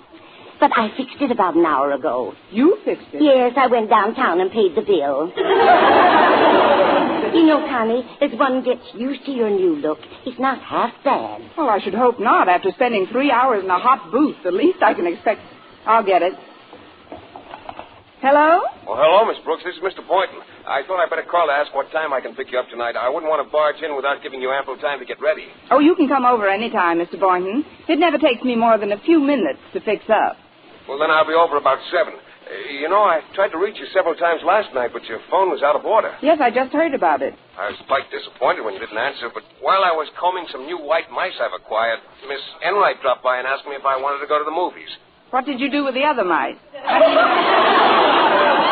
Where did you go after the movie? Ice cream parlor? Oh, no, I was full. The popcorn's very good at the Paramount. Yes, I know. Don't they have a slogan that goes, if it's Paramount Picture, it's the best popcorn in town? I don't know about that, Miss Brooks, but this wasn't a Paramount Picture. It was an independent. It was about some girl with a lot of money who wants her sweetheart to quit being a poor songwriter and work in her father's doorknob factory. Does he? No, but he writes a big hit song after they separate, and when he's got as much money as her father, he asks her to marry him again, and this time she says yes. I can't understand it. Me either. You ought to see the girl this fellow proposes to. She's got 2 inches of makeup on, and she wears bangs. Bangs? The most ridiculous-looking get-up you ever saw. How any man in his right mind could fall for anybody like that? Well, I won't keep you any longer, Miss Brooks. I'll pick you up at 7. Goodbye. Goodbye. Oh, I wish I hadn't let Walter go home. He could have taken me back to Antoine's. I'll get it, Connie. Well, Osgood Conklin, how is Madison's handsome principal today? Fine, Margaret, fine. As you know, my wife's preparing all the refreshments for the dance tonight, and she wondered if you'd be kind enough to help her out with a few sandwiches. Why, of course, Osgood. Shall I make the same kind of sandwiches I did last time? White fish and peanut butter? No, thank you. I've brought some Hello, things. Mr. Conklin. Miss Brooks has been to the hairdresser's, Osgood. Doesn't she look interesting? Well, I really don't know. It's hard to tell. I can see you all right, Miss Brooks, but how in the world can you see me? Oh, it's easy, Mr. Conklin. I just blow a little, and there you are. As a matter of fact, I've got to get back to the beauty parlor right away. Do you think you could give me a lift? I suppose so, Miss Brooks. And, Mrs. Davis, you'll find the ingredients for the sandwiches in this package right here. All right, Osgood. I'll get started right away. See you later, Connie. Goodbye, Mrs. Davis. Well, come along, Miss Brooks. I'll drop you off. White fish and peanut butter?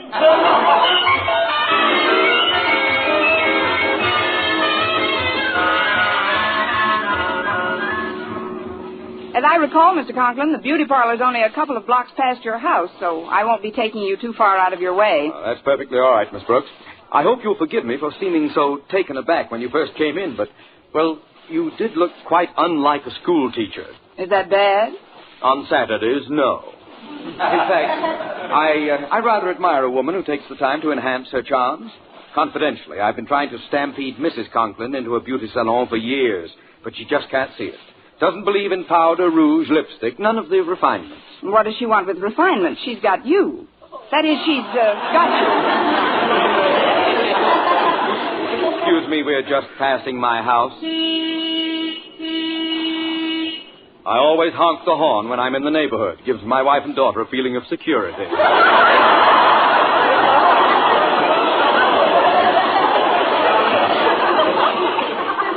But as you just said, Miss Brooks, she's got me. That's the trouble. She doesn't have to patronize beauty shops to hold on to me, and she knows it. Of course, if she had some reason to be jealous of me, Jealous. Miss Brooks, do you think that if Martha were jealous... Oh, pardon me, Mr. Conklin, but if you'll just pull up here, this is Antoine. Where? It's that little building with the dimple in the door. Thanks for the lift, Mr. Conklin. You're welcome, Miss Brooks. And we can pursue the topic of my wife's peccadillos at the dance tonight. Oh, definitely. I'm one of the best peccadillo dancers in town.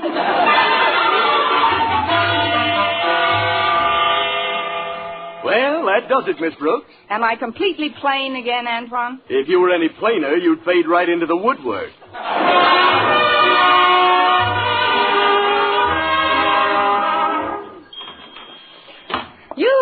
I'm home, Mrs. Davis. She should be back any... Oh, wait a minute. She just came in.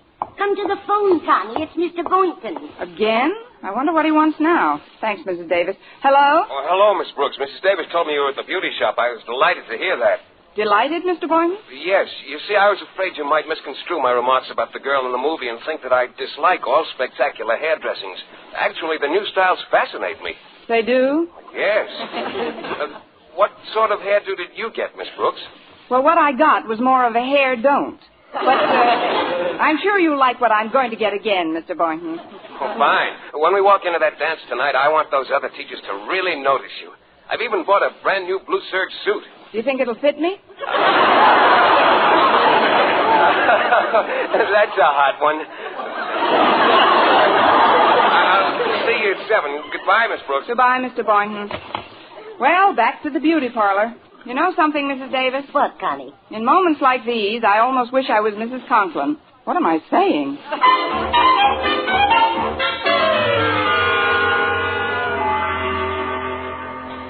I'll have to be going down to the gym now, Martha. I want to see if it's fixed up properly for the dance tonight. Very well, dear. Oh, don't forget the keys to your car. They're on the table in the hall. And Osgood, I must say the car took a lovely polish. I got a glance at it when you were driving past the house with some woman. Yes. Well, I was just...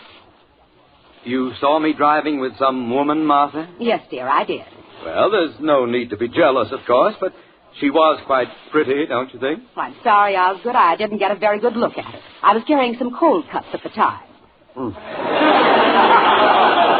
If you must know, she was gorgeous. The cold cuts were quite popular last year. Don't evade the issue, Martha. Who was that woman you saw me with this morning? Oh, I know that. That's a hot one. I repeat, who was that woman, Martha? What woman? Oh, in the car with you. Well, really, Osgood, you drive so many women from the Board of Education around. This one wasn't from the Board of Education. Far from it. Oh, please, dear. You're leaning against the potato salad. Why don't you admit it, Martha? You're jealous. 5 loaves of white. That should be enough. Martha, I said you were jealous. Yes, dear. Now, where did I put the rye bread? Martha, you're not even listening to me. Hello, Dad. Hello! Oh, sorry. Hello, Harry. Harriet, you've been crying. Is something wrong, dear? Oh, everything's wrong. Walter Dent told me he had to pick up Miss Brooks, but when I saw him, he was riding around with some creature in bangs. I'm going up to my room now, Mother. And if Walter calls, just tell him I've taken a slow boat to China. All right. But after you've brooded a while, please come down and help me find the rye bread. Oh, Mother! Now, there's a girl who will make some man a fine wife. Insanely jealous. Oh, here's the rye bread. I do hope I win the door prize this year. Don't think I'm past noticing pulchritude, Martha. I'm still just a boy at heart. You know why I gave that other woman a lift in my car? Because she'd just come from the beauty shop. You hear me, Martha? I was bedazzled. If it hadn't been for all the powder and that store-bought hair... That man of mine wouldn't have gone nowhere. Nowhere. Oh, what's the use?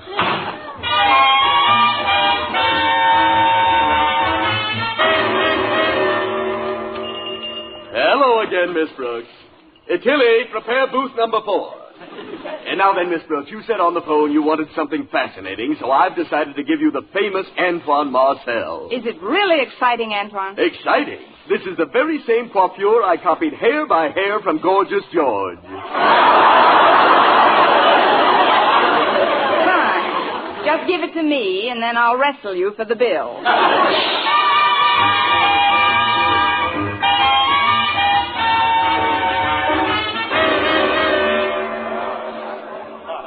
Well, this ought to be a very successful dance, Miss Brooks. Quite a few people in the gym. Yes, indeed, Mr. Boynton. And at the sound of the next voice, there will be 1 people too many. Oh, there you are. Good evening, Mr. Boynton. Good evening, Miss Enright. The next number is a waltz, Mr. Boynton. Is it? Yes, and I'm just dying to waltz. Well, you do that. Mr. Boynton and I will be right behind you.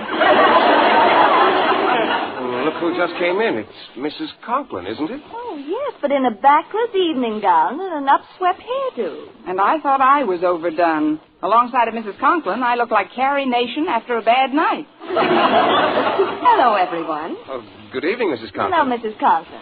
Don't let me scare you. I got myself up like this to teach Osgood a lesson. I wonder what he'll say when he sees me. Well, you won't have to wait long to find out. He's coming over now. Hello, folks. I see we have a newcomer in our midst, and a very charming one at that. Osgood Conklin at your service, Miss... It's Mrs. Conklin. Well, I'm delighted to make your... Mrs. Conklin. Hello, Osgood.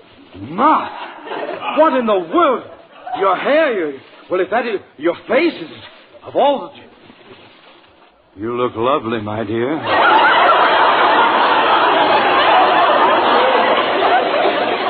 I'm going to have every dance with you tonight. Oh, Boynton. Oh, yes, Mr. Conklin? I'd like you to take over my duties as host at the front door, if you please. Oh, but, sir, Miss Brooks and I will... To the door, Boynton. Yes, sir. Come along, Martha. If it hadn't been for powder and that store-bought hair, I wouldn't have... Oh, Miss Enright. Yes, Miss Brooks? Shall we dance?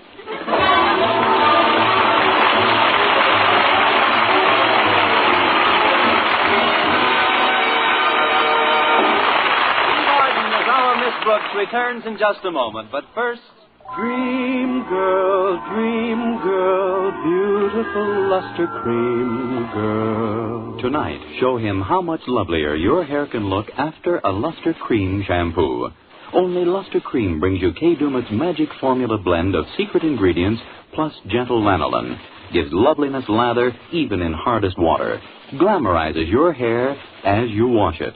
Luster Cream. Not a soap, not a liquid, but a dainty cream shampoo. Leaves hair fragrantly clean. Free of loose dandruff. Glistening with sheen. Soft. Manageable. Gives new beauty to all hairdos or permanents. 4-ounce jar, $1. Smaller sizes, either tubes or jars. Tonight, try Luster Cream Shampoo and be a dream girl, beautiful Luster Cream girl. You owe your crowning glory to a Luster Cream Shampoo. And now, once again, here is our Miss Brooks. Well, Mr. Boynton got away from the door just in time to ask me for the last half of the last dance. You look lovely tonight, Miss Brooks. But I feel I put you to a lot of trouble today. Oh, it was nothing. Of course, I did lose about 5 pounds, but it was mostly around the scalp. Attention, please. Ladies and gentlemen of the faculty, it is my pleasure at this time to announce the winner of the door prize. She is none other than our Miss Brooks. Congratulations, Miss Brooks. Thank you, Mr. Conklin. Now, I know you're all anxious to find out what the door prize is. Well, I have here a ticket, Miss Brooks, entitling you to 1 free treatment at Antoine's Beauty Parlor. Mr. Conklin, would you tell me one thing? What's that, Miss Brooks? Is this for putting on or taking off?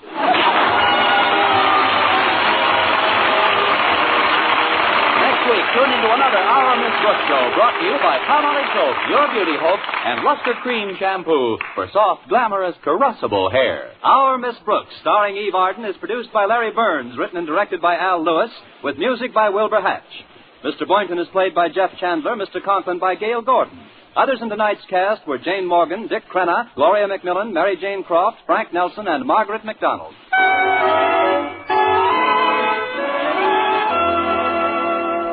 Men, here is actual factual proof of more comfortable, actually smoother shaves by using Palmolive Lather Shaving Cream. 1,251 men tried the Palmolive Lather way to shave described on the tube. And no matter how they shaved before, 3 out of 4 got more comfortable, actually smoother shaves. Try Palmolive Lather Shaving Cream. See if you don't get more comfortable, actually smoother shaves the Palmolive Lather Shaving Cream way. For mystery liberally sprinkled with laughs, listen to Mr. and Mrs. North, the exciting, fun-packed adventures of an amateur detective and his beautiful wife. Tune in Tuesday evenings over most of these same stations. And be with us again next week at this same time for another comedy episode of Our Miss Brooks. Bob Lamont speaking. This week marks the 37th anniversary of the Girl Scouts, and the Colgate-Palmolive Peat Company takes this opportunity to wish a very happy birthday to all Girl Scouts of America, whose fine program trains the girls of today to be better citizens in the world of tomorrow. This is CBS, the Columbia Broadcasting System.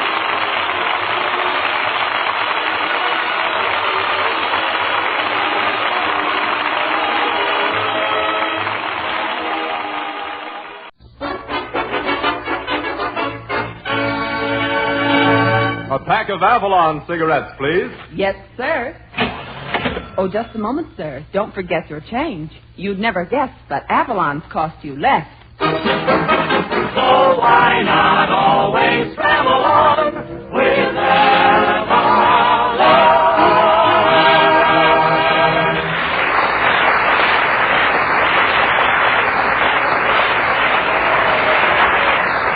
Good evening, friends. Good evening. This is Del King saying welcome to Avalon Time with Red Foley, Jeanette, Edna Stillwell, the Avalon Chorus, Bob Strong and his orchestra, and Red Skelton. The orchestra opens the program with Step Up and Shake My Hand.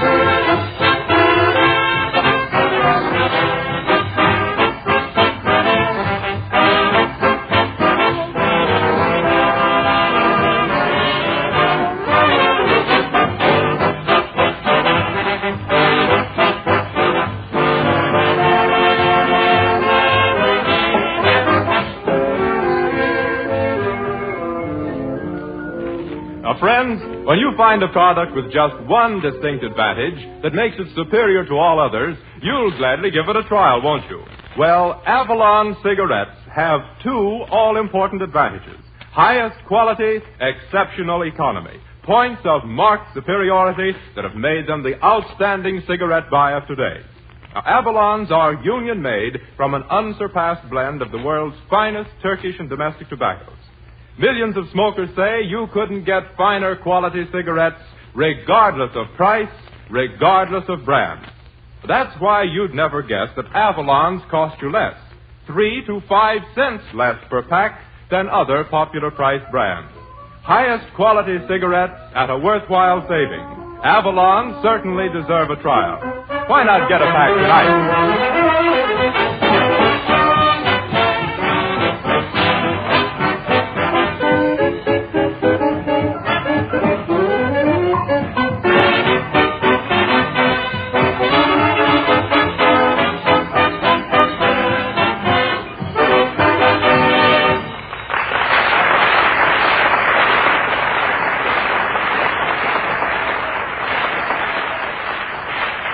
Give you now the only man in radio who is 25 and already collecting Social Security on his jokes, Red Skelton.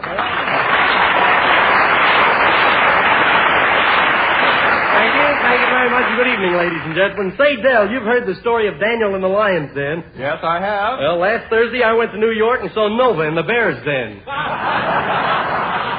Oh, what a fight. The first round, Bear looked like he was born with gloves on. The 11th round, it looked like he was going to die the same way. I wanted Edna Stillwell, my secretary, to go to the fight with me, but she was so modest she refused, just because the newspaper headline said, "Tonight, Nova will fight Bear."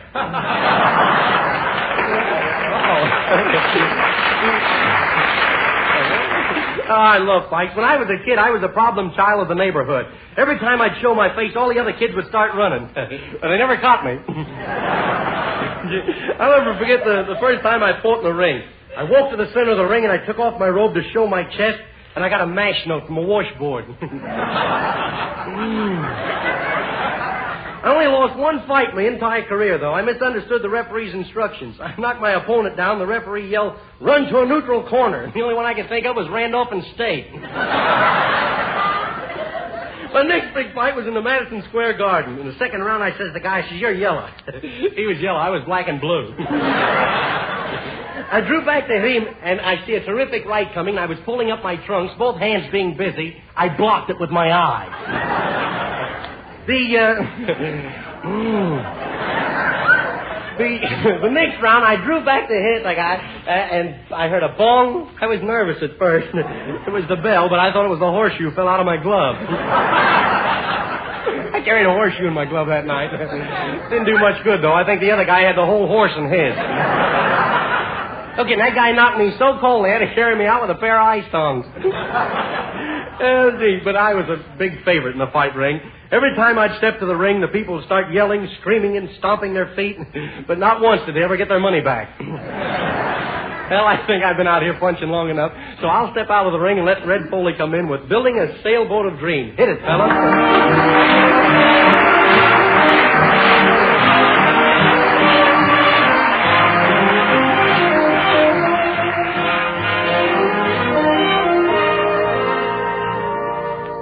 When twilight has gone and the world slumbers on, I'm building a sailboat of dreams. Each star up above knows my secret of love. I'm building a sailboat of dreams. Someday I will sail away and find you somewhere, my darling. But till dreams all come true, till the day I find you, I'll keep building a sailboat of dreams.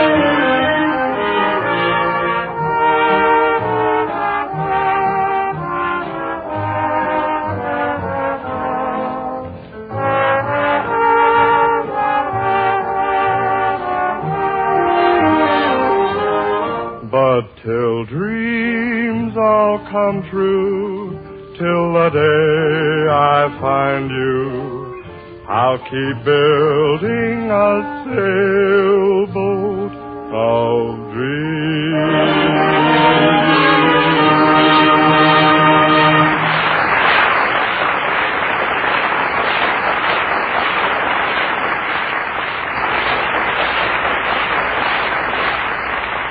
When it comes to making special arrangements, Bob says, give me my honey's lovin' arms.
Shoes on. Hi, Del. Listen, Red, wait a minute. You better do something about that cough. Yes, I think I'll go down to Hot Springs, Virginia this week. Virginia has cured a lot of hams, you know. Yes. Hey, who said that, anyhow? Did you say that, Del? No, I didn't say it, Red. What is this? Who said that about the hams? Did someone call me? Yeah. Hiya, Bob Strong. Yeah, I hear you weren't feeling so well this week. Well, I wasn't, but I feel all right now. My blood pressure's normal, my heart action is normal, and my pulse is normal. Don't you wish you were? Yeah. Say, who is that, anyhow? Oh, that's my new fiddle player, Roger Donaldson. Yeah? I'm making some improvements in the band, and he's one of them. Yeah, some improvement. But confidentially, Bob, the boys do play a lot better now since they learned how to read music. Yes, and with the 6 men I've added, the band will be a lot better now. 6 men, eh? Well, who are they? Well, there's Joe Strongin, Yeah. Felix Strongman, Carl Strongdale, and Pete High Strongfin. Oh. They're all in there on their merits, of course. Oh, sure. Say, but that only makes 5 with this Roger guy. Who's the 6th man? Oh, that's Jack Warren, the drummer. Warren? How do you get in here with a name like that? Well, he married my sister. Oh. Well, I knew there was a connection somewhere. But say, this Roger guy, tell him to keep still, will you? Well, have to be kind of careful with him, Red. Yeah, careful with a fiddle player? Why? Well, he knows his onions. Yeah? Shouldn't he know something about a violin, too? I mean... Hey, let me show him, Bob. Go ahead, Roger boy. Roger boy?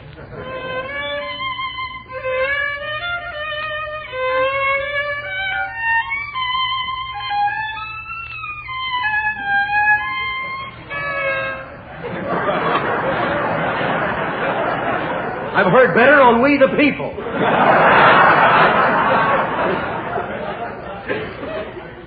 What do you think of that? What do I think of it? Well, just take the first 3 letters of loud and add the last 3 letters of Jersey. Hello, Red. Hiya, Del. Hello, Edna. Hello, Bobby. Hello, Pumpkin. Yeah, Pumpkin? Hey, what's going on around here? I thought I was your steady fella, Edna. Steady? Yeah. If you were any steadier, you'd be motionless. I want a real boyfriend. I need a Gable type. Gable? Yes, my lips are burning, my eyes are scorching, my tongue is waxing warm with words, and my face is aflame. Help! She's on fire! Well, Edna, I'm your man. Yes, Bob, but will you love me when I'm old? Love you? I'll idolize you. I'll worship the ground under your little feet. I'll... Say, you're not going to look like your mother, are you? Oh, boy. Now what? If a loaf of bread was as old as these jokes, what a marvelous turkey dressing it'd make. Who's that, Red? I don't pay any attention to that droop. Oh, yeah? Hey, Skip. Yeah. Hey, let me hear you pronounce your vowels. My vowels? A-E-I-O-U. How's that? Your A-E is all right, but your I-O-U is no good. Yeah. Who's on around here, anyhow? Hi, y'all. Hiya. Oh, hi, you all. Foley's getting high class, saying you all. Used to say Ewan. Gone with the dawn, but honey lamb, you sugar pie, I was mad about y'all. What's the matter with you, Foley? A guy'd have to be crazy to know what you're talking about. Thanks, Red. I'm glad we understand each other.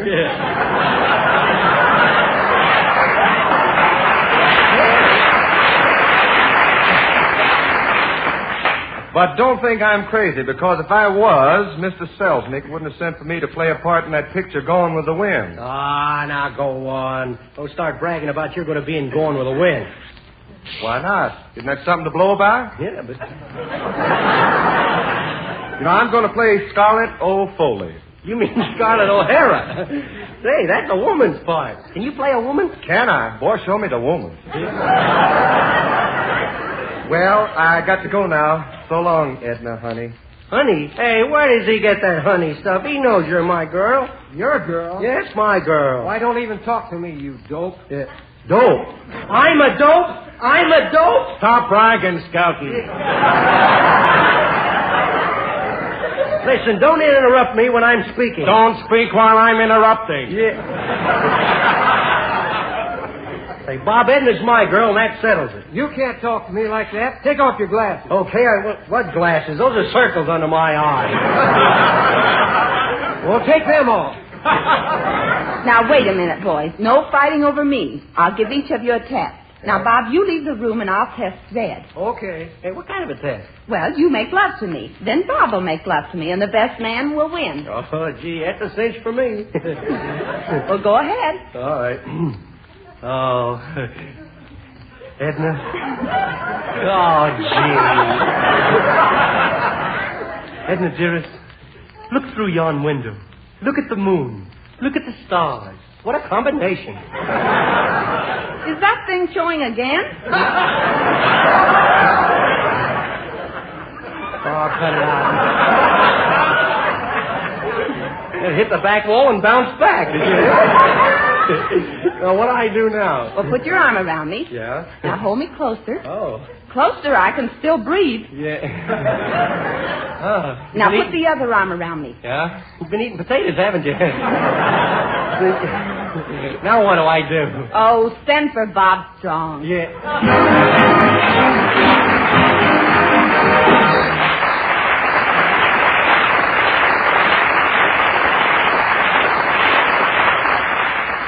The title, I Never Knew Heaven. I never knew heaven could hold such tender charm.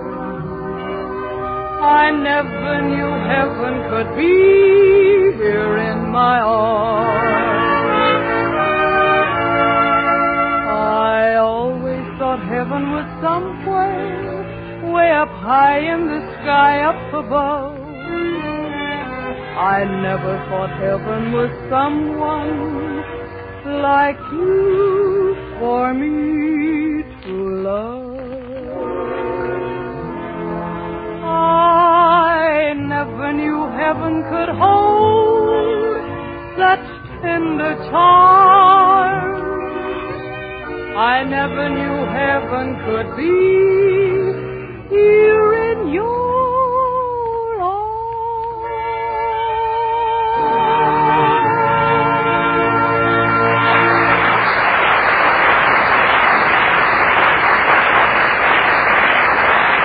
Friends, here are facts, convincing facts that you can't overlook. Millions upon millions of people have switched to Avalon cigarettes in preference to all other brands. And the reason? Well, Avalons have more to offer. Yes, they give you highest quality. They're made from a superb blend of the choicest Turkish and domestic tobaccos and still cost 3 to 5 cents less per pack than other popular price brands. Now, that repeated saving, time after time, on every pack you smoke, means many, many extra dollars saved every year. Now, remember this, friends. You can pay more, but you can't get finer quality cigarettes than Avalon's. Try a pack tonight.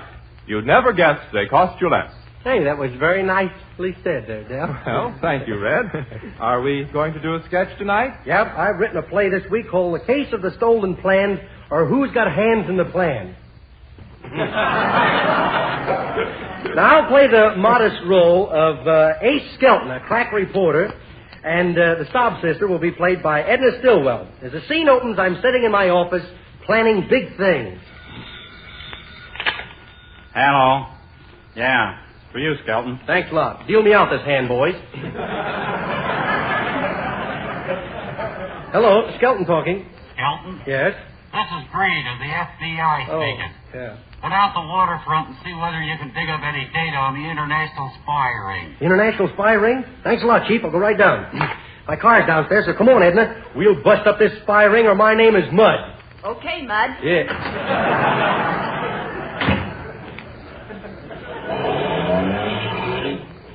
Can't this car go any faster? Well, we get it started. May go a little bit faster.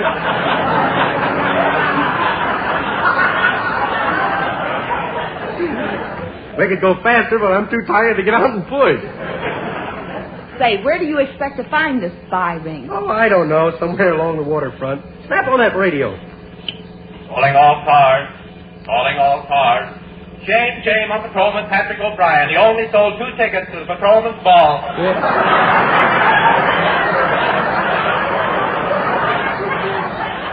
What is this? Yeah. Calling all spies. Excellent. Calling all spies. Here it comes now. General meeting tonight in the old warehouse at the corner of Hickory and Dickory. That's right near the dock.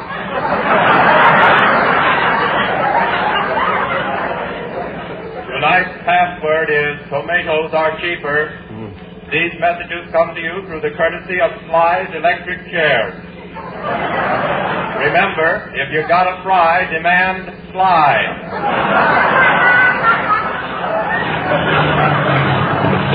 That is all. Well, here we go. Oh, gee, we're out of gas. There's a cab over there. I'll go over. Hey, taxi, are you engaged? Engaged? Why, say, I don't even have a girl. Thank you, Lee. He's a cab driver. Yes, I'm one of those big old rough, gruff caddies. And you know, Mr. Skelton, it's an awful lot of fun driving a taxi. It is? Yes, you run into a lot of nice people. You mean you hit pedestrians? Oh, good heavens, no. Why, this cute little old cab wouldn't hit anybody. It's yellow. Well, where do you want to go, Mr. Skelton? Well, take me down to the corner of Hickory and Dickory. Yes, sir, Hickory. Oh, say, that's the toughest part of town. Yeah. Why, they'll kill you down there. The what? They'll kill you. They wouldn't dare. Well, why are you going down there? I'm looking for pies. The spies. They forgot the S.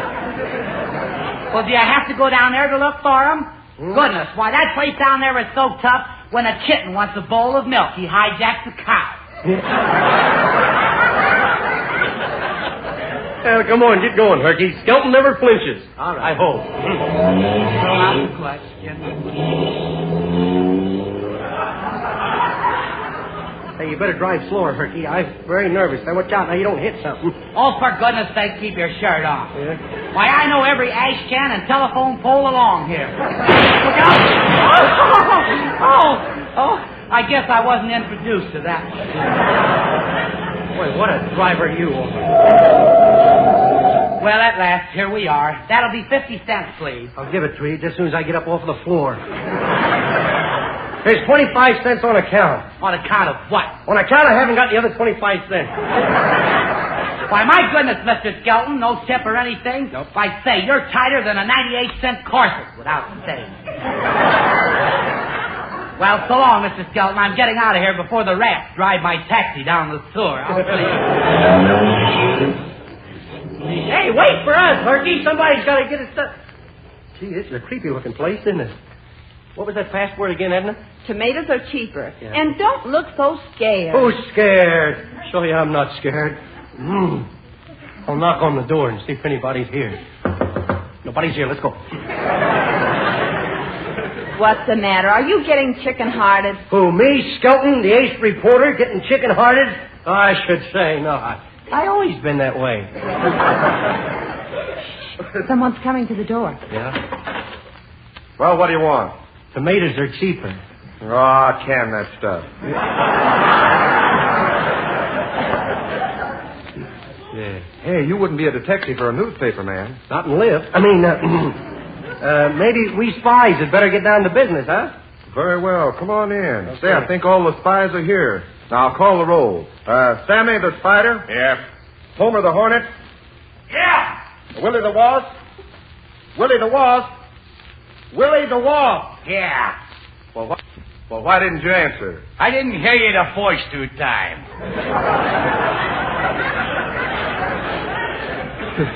Say, who are you, stranger? I'm Mickey the Rat. And I'm Minnie the Mouse. Okay, now for some sinister business. Sammy the Spider, have you got that secret code message figured out? All finished, Chief, and it's just what we thought. Okay, read it. Cubs 10, Brooklyn 5. Now, men, we have a very important job coming up. Now, what is it? The Ukrainian government will pay $10,000 to find out what happened to Bymir Bistushane. Say, I better phone the newspaper right away and get my story out. Hey, you mean you're not a spy either? No. What do you mean, spy either? Well, I'm from Scotland Yard. Yeah, I'm a G-man. I'm a Secret Service man. Well, I'm a monkey's uncle.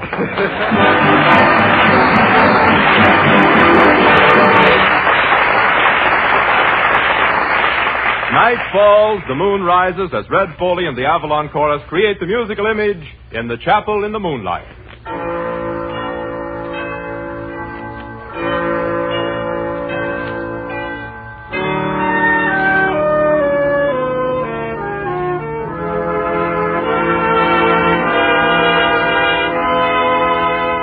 There's a little old church that's covered with moss, where I held your hand tenderly. I often go there to gaze at the cross and dream that you come back to me. How I'd love to hear the organ in the chapel in the moonlight, while we're strolling down the aisle where roses entwine. How I'd love to hear you whisper in the chapel in the moonlight that the love light in your eyes forever will shine. Till the roses turn to ashes, till the organ turns to rust. If you never come, I'll still be there till the moonlight turns.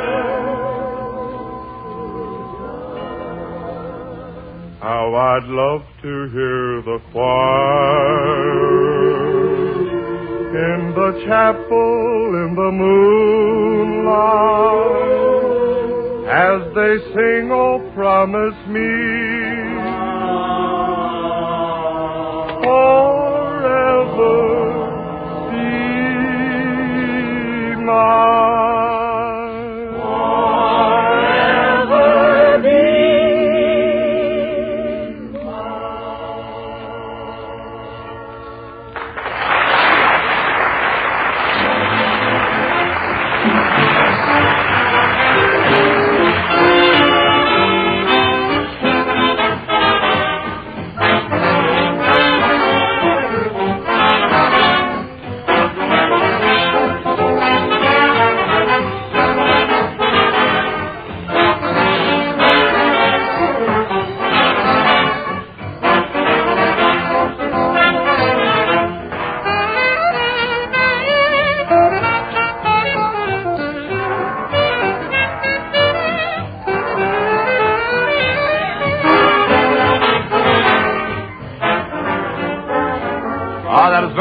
Bob Strong. Now remember, friends, when you can get supreme quality in Avalons for less, well, why pay more? So the next time, ask for Avalon. And don't forget your change.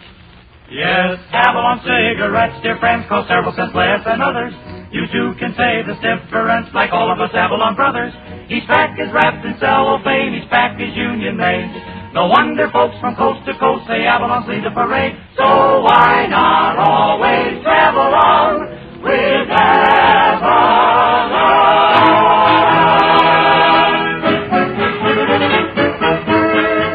Yes, you'd never guess, but Avalon's cost only 10 cents plus city or state tax. Well, Del, it looks like winds up everything now, huh? That's about all, Red. Mr. Skelton, Yes? Mr. Skelton, your car awaits you. What'd you say? I said your Rolls was waiting for you. Yeah, so's his coffee. Yeah. Oh, what's the use? Good night, folks. Same time when a Brown & Williamson Tobacco Corporation will again present Avalon Time. Del King speaking. Good night, everybody.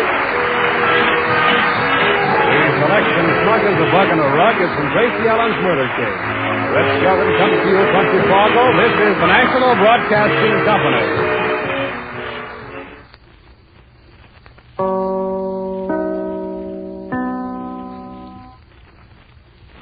WEAF, New York, 9 p.m., BULOVA, Boulevard Watchtower. Ladies and gentlemen, the secret word tonight is air. A-I-R. Really? You bet your life.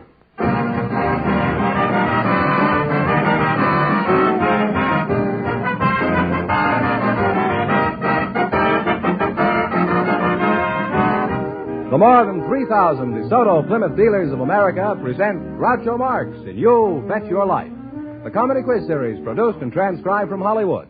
And here he is, the one, the only... Groucho! That's me, Groucho Marx.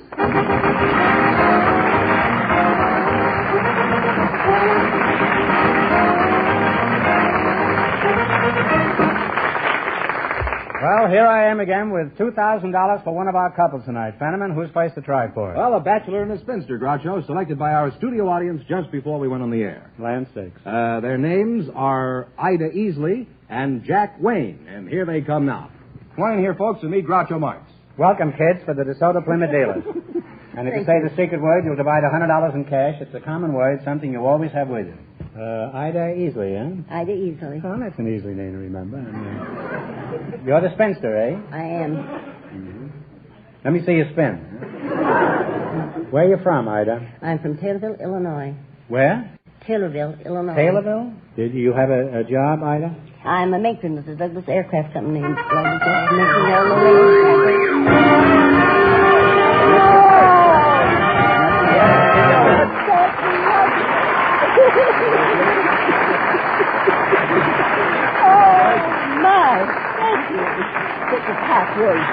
Oh, thank you. Ida, of course you realize that half of that swag belongs to Mr. Wayne over here, huh?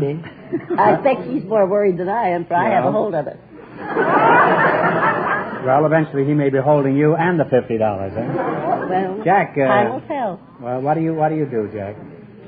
Oh, I run a streetcar. Where are you from, Jack? Born in the heart of Boston. Why did you leave the bean town? Oh, my feet got itchy. Now I want to Rome. You went to Rome, and how'd you like it there? Where do you run your trolley? On the track. Caught me napping, eh? I suppose that's one of the little jokes you streetcar men use to amuse each other back in the car barn. Is that it? That's an old joke. It is, eh? Well, it may interest you to know that while you're knocking each other out back in the car barn, the city's pulling up the tracks to make way for a bus line.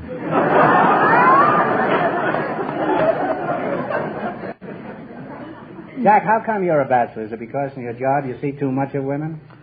Oh, I see plenty of them. You do, huh? You could see a lot more of them if you could step off your streetcar and watch them climb on. I always get on last. They think it's politeness, but it isn't really.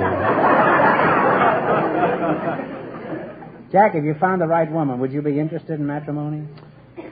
Oh, I guess I would. What would you consider the right woman? Or a housekeeper, a good housekeeper, a good cook. And I'd go to a ball game with me once in a while. You don't need one girl. What you need is the YWCA, Jack. How old are you, Ida, if that isn't too... I think I'm about his age. Frankly, you don't care how old he is, do you? Huh? Never thought of such a thing. You're his age anyway, no matter how old he is. No matter how old. Are you a good cook, Ida? Well, I think I'm good. Do you like baseball? Oh, very much. Do you follow it quite closely? Yes, I keep up the game. I see. Well, I'm an average fan, too. What do you think of Sugar Ray Robinson's chances this year? Huh? You think he's going to break Babe Ruth's record? Oh, I think he stands a very good chance. Yes, but on the other hand, don't forget, he still has to beat Gussie Moran. I understand. You can't blame a girl for trying, I always say. As a matter of fact, I never said that before in my life. I don't know why I lie this way.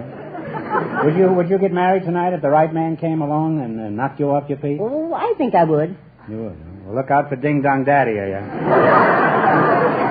can knock you off your feet and charge you 11-cent car fare at the same time. Well, you said you make a nice couple. Just remember, none but the brave deserve the fare, Jack. Always remember that, huh? And you're just the one to collect it. Now, we're going to play You Bet Your Life for $2,000. But I want you to pay close attention to Fenneman over there.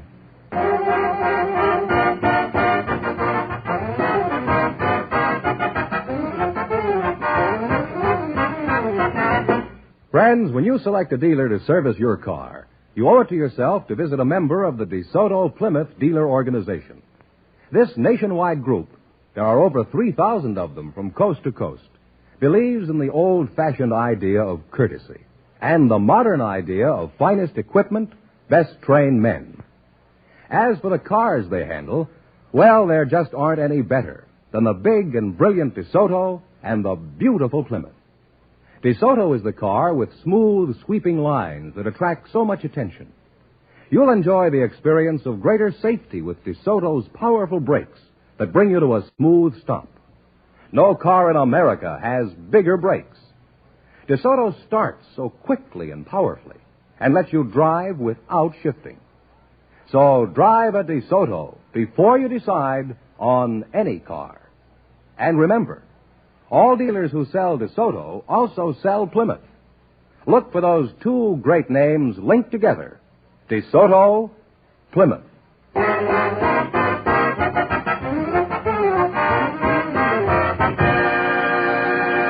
All right, now let's see if you two will get a chance at the $2,000. Fenneman, explain the rules. All right. Each of our three couples has $20. They bet as much of that 20 as they want on each of 4 questions. The couple that earns the most money gets a chance at the $2,000 DeSoto Plymouth question at the end of the show. You see, our other 2 couples are in a waiting room off stage, so they don't know what's happening out here. All right, here we go. Let's see how high I can build you $20. You selected birds, animals, and people as your category. All right, here's your first question. How much of the 20 will you try? $10. $10. What animal do you associate with Jonah? A whale. The whale is right. Now talk right up. And you folks are on your way. You have $30. All right, you got $30. Remember, you're going for $2,000 tonight. Now, how much of the 30 will you try? 20. 20. What animal do you associate with the Pied Piper? Oh. Take a look at Jack. Oh, they followed her up the street. The piper. Well, I'm sorry. It's rats. You were on the right track. How much have they got now? They now have $10, Groucho. Well, that's a shame. You're down to $10. That's a shame. We're down All to right. $10. Here's your third question. How much of the 10 will you try? $5. $5. Is that all right, Jack? All right. What animal do you associate with Daniel in the Bible? Lion. The lion is right, huh? Well, it's finally again. You now have $15. All right, you got $15, and here's your last chance to beat the other couples. How much of the 15 will you risk? Well, let's take 10. $10. $10. What animal do you associate with Lady Godiva? Oh, the horse. That's right, a horse is correct. And we wind up with a grand total of $25. Don't forget, you won how much? $25. $25, and you won $100. That's $125. Thanks, and good luck from the DeSoto Plymouth Deal.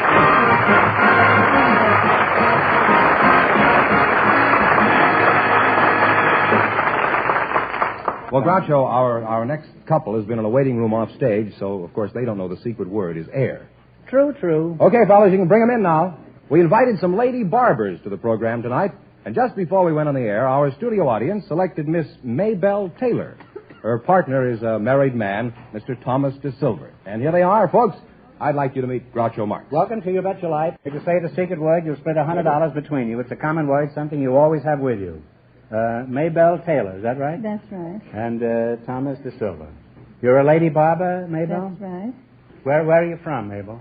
Montana. Montana, whereabouts? Culbertson, Montana. And Thomas DeSilva, you're a married man, huh? That's right. Is that your only claim to distinction, Thomas? Yes. What sort of work do you do, Tommy? Retired police captain. Oh, how long? I'm glad I found that out. How long have you been married? 16 years. You remember how you met your wife? Huh? Yes, but it's a long story. Well, keep it down to 1,500 words, will you? I have to be in Pittsburgh a week from next Wednesday. Okay, go ahead. How'd you meet your wife? We went down to Wildwood, New Jersey. Got a couple of bathing suits and took her down to Wildwood, New Jersey. Put a bathing suit on and then I gave her the engagement ring. You're a pretty shrewd cookie, aren't you? Huh? So after seeing her in the bathing suit, then I started singing proposal to her. You sang a proposal? Oh, yeah. To her? Well, how did you sing a proposal to her? Let me call you sweetheart and gave her the engagement ring. Would you mind singing Sing it? Oh. Well, go ahead. Let me call you sweetheart, I'm in love with you. Let me hear you whisper that you love me true. Keep the love like shining in your eyes, all true. If we had two more fellas, we'd have the worst quartet in this town. I'm in love with you.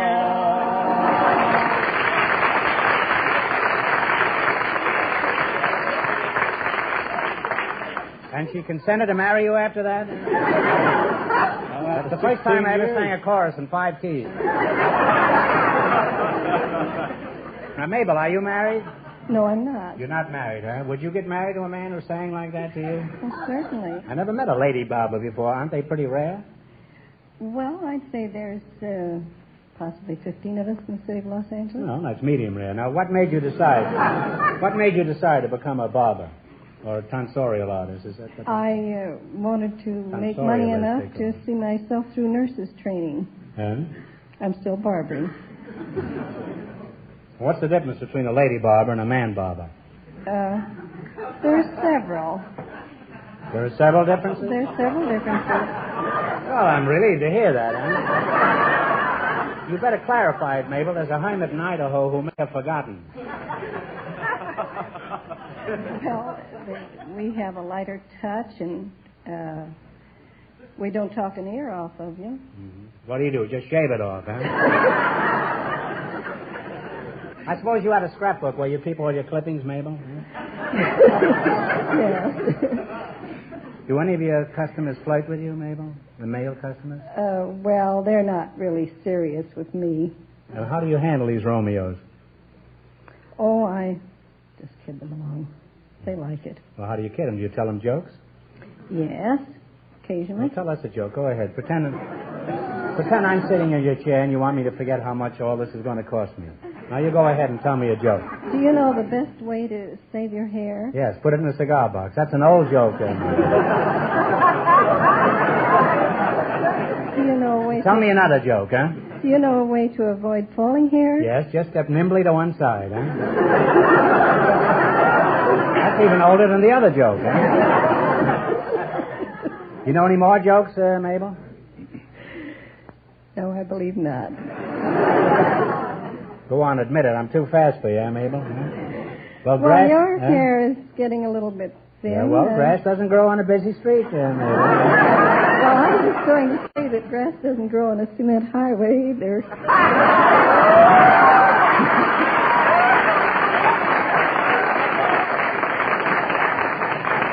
Mabel, I know just how your customers feel. My head is bloody but unbowed. Well, all right, now we're going to play You Bet Your Life, huh? Now, we'll see how you two make out in the battle for the $2,000. You got to work together as a team and run your $20 into more than our other couples. I can't tell you how much the other couples won, but Fenneman's going to remind our listeners. The Bachelor and the Spinster won $25. Here we go. Let's see how high I can build you $20. You selected nicknames of famous cities as your category. Here's your first question. How much of the 20 will you try? Tommy, wake up. $10. You're going to ignore Mabel, huh? What city is known as the city of brotherly love? Philadelphia. Philadelphia. That's where you... They're on their way, Groucho. They have $30. $30. Remember, you're going for $2,000 tonight. Now, how much of the 30 will you try? No, Talk right up. Make it 20. All right. What city is known as the biggest little city in the world? Reno, Nevada. Reno, Nevada is right. Oh, you folks are really fine now. You have $50. Here's the third question. Now, how much will you bet? 50. 50. What city is known as the Mile High City?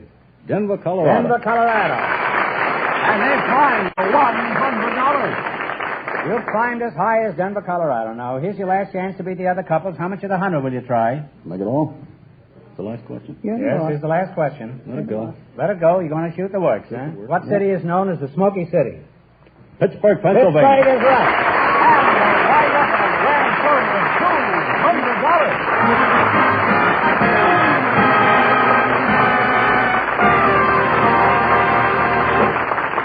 Thanks and good luck from the DeSoto Plymouth dealers. Thank you very much. Now we're going to soon know who gets the chance at the big question, worth $2,000 tonight. Because at this point, the people who were just up here, the lady barber and the married man, are leading with $200, and the secret word is still air. Okay, fellas, you can bring in our next contestants. We invited to the show tonight some professional golfers and some singing teachers. And just before we went on the air, our studio audience selected Lucia Liverette and Mr. Paul Runyon. And here they come. Folks, I'd like you to meet Groucho Marx.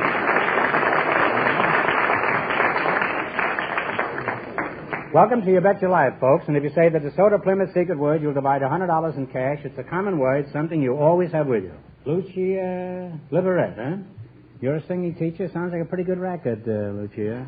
Where are you from? Sing? I'm from St. Louis, Missouri. St. Louis, huh? Yes, You sir. sing the St. Louis blues?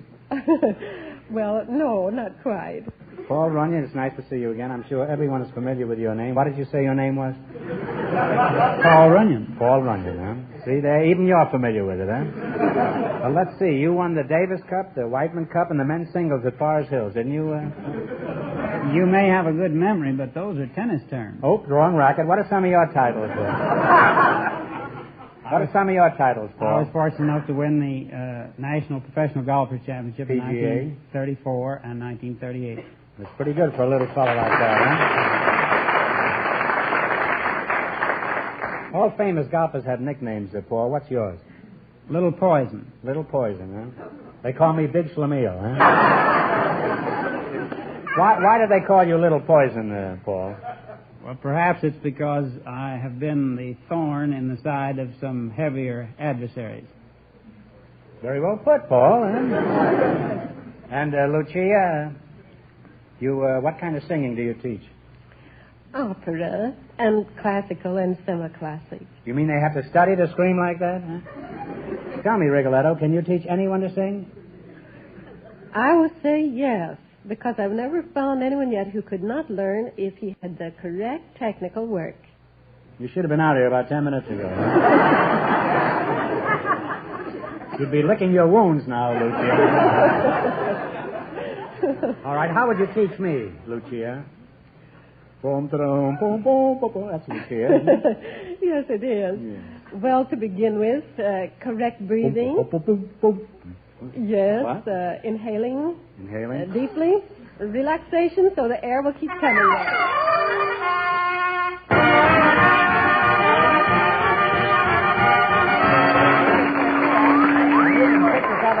Right in here for you. There you are. You picked that out, Lucia, and be sure Paul gets 50 of it, huh? Well, cadenza, are all singers alike, or is there a difference between them? Oh, certainly. What kind of voices do singers have? Well, of course, to begin with, our first classification is there are women's voices and men's voices. Well, I didn't know that. I must tell this Hyman. Suppose I wanted to get up a lady quartet. Could I find one who sings bass? No, the contralto is as low as a lady goes. You haven't been out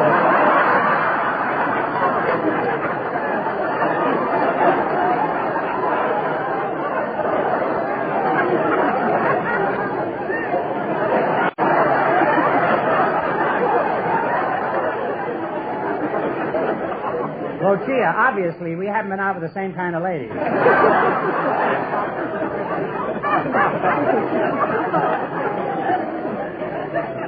Now, Paul, let's talk about golf. How long do you have to be a pro before you can become an amateur? Oh, no, my mistake. That's tennis. I was thinking of...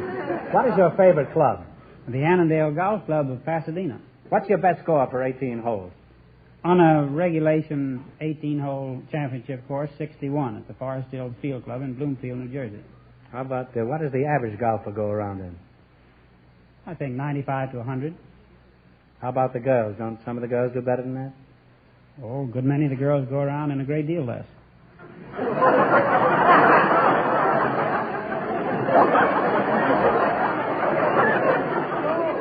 What time does your club open up in the morning? I remember the first time I played golf, I went around in 75. I didn't play at all in 76. I was busy at Valley Forge. How can I improve my score? I shoot around 94. That's with cheating. I think I'd advise you to take a few lessons from a competent instructor, do a little practicing and a little playing. I've taken lessons. It's hopeless. Well, how could I learn to win without playing well? You might resort to a little pencil pushing, or you might have a hole in your pocket, or you might have a handy toe in the rough, or you might use a hand mashie more frequently. How is it you know so much about those things?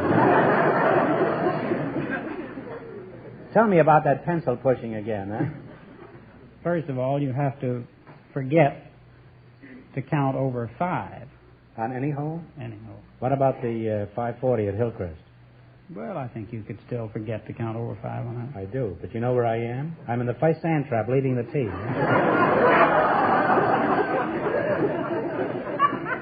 I met 11 Arabs the last time I played.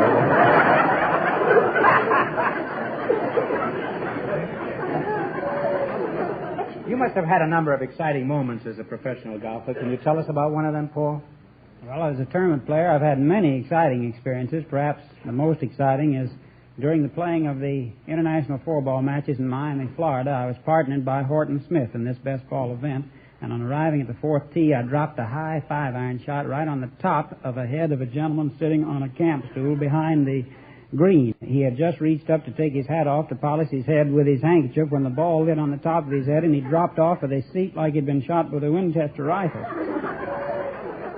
But on the next year, Horton and I incidentally won the first International 4-Ball Championship, and we were paired again as partners. The next year, arriving at the 9th green with 2,000 or 3,000 people down the left side of the fairway, Smith hit a booming hook down the left side. Down goes a man. Who is it? Our friend of the camp. And the publicity on the International 4-Ball matches the next year says that Dr. Johnson is in Miami to watch his perennial favorites, Runyon and Smith, in the International 4-Ball matches, but he'll gallery in an armored suit.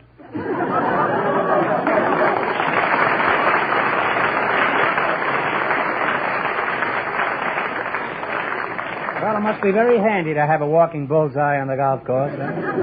Now, Lucia, let's get back to singing again. Do you have any particular exercises you give your singing pupils?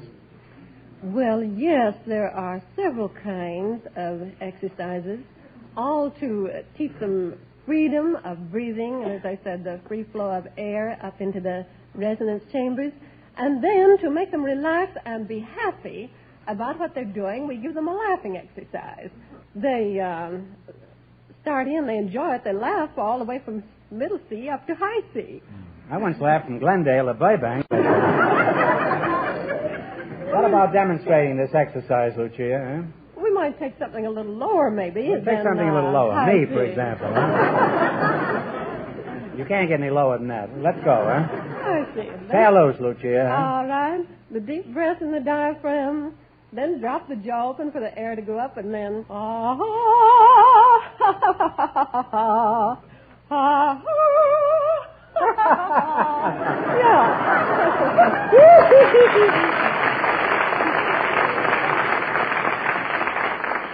Well, the three of us could be very happy, Paul. We could all sing together, Mashies in the Cold, Cold Ground.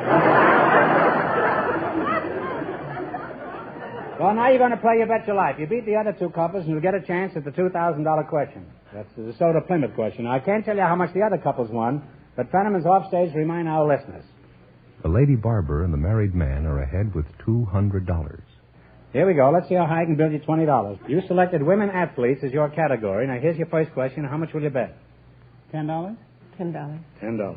In what sport is Gussie Moran famous? Tennis. Tennis is right, huh? And on the way, they have $30. Remember, you're going for $2,000 tonight. Now, how much of your $30 will you bet on your second question? $20. $20. In what sport is Florence Chadwick famous? It's a tough one. Take a Tennis? stab. No, I'm sorry. It's swimming. She broke Gertrude Edley's record for the channel. They now have $10. You now have $10, he said in a low, funereal voice, huh? Here's your third question. How much of the 10 you going to go for? 9. No. 9. Well, you're going to hang on the edge, huh, Paul? In what sport is Patty Berg famous? No. Golf is right, huh? Well, on the way again, they now have $19. All right, here's your last chance to beat the other couples. How much of the 19? The works. You want to shoot the works, all right. In what sport is Barbara Ann Scott famous? Ice skating. Ice skating is correct. And they wind up with a grand total of $38. And that means the lady barber and the married man with $200 get the chance of the DeSoto Plymouth $2,000 question.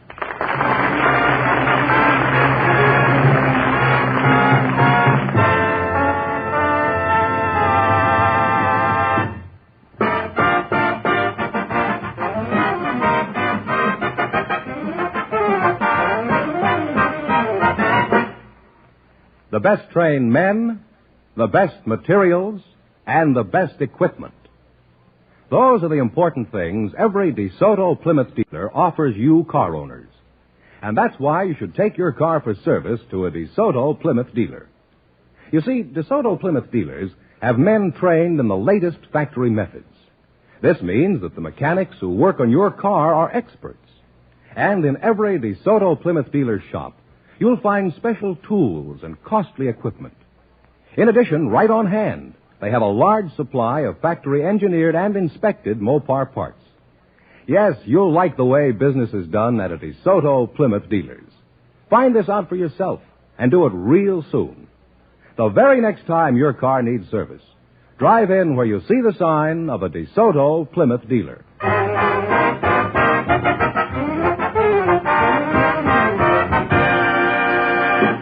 And here's the lady barber and the married man all set for the DeSoto Plymouth $2,000 question. Good luck to you. Here we go for $2,000. I'll give you 15 seconds to decide on a single answer between you. So think carefully and please no help from the audience. Here it is. The longest battle of our Civil War was the 7 Days Battle. What city was the objective of this great struggle?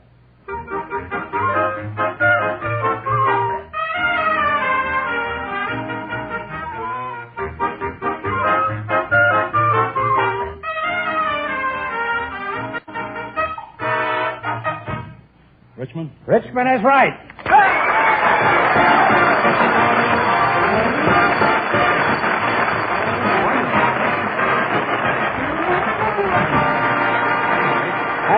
you win $2,000. You had the right answer, so you win $2,000. What are you gonna do with all that money? Help her brother-in-law. You're gonna help your brother-in-law. Why? Ill. Oh, he's ill. Well, that's a fine way to spend it. And you, Mabel? I'm going to give some to the cancer fund. Some to the cancer fund. Well, those are worthy objectives, huh? Let's see, you won $2,000 plus $100 in the... How much did they win in the quiz? 200 in the quiz. 200 in the quiz and $2,000 cash. And the secret word? I don't think this couple said Didn't get the secret word. Well, you won $2,200, $2,200. Congratulations and thanks to both of you from the DeSoto Plymouth Dealers of America.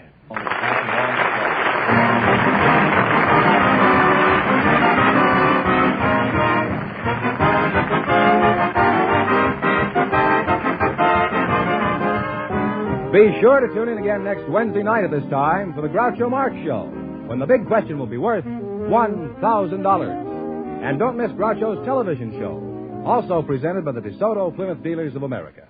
And remember, all dealers who sell DeSoto also sell Plymouth. Two great cars, both products of the Chrysler Corporation. And when you drive in, tell them Groucho sent you. Good night, folks.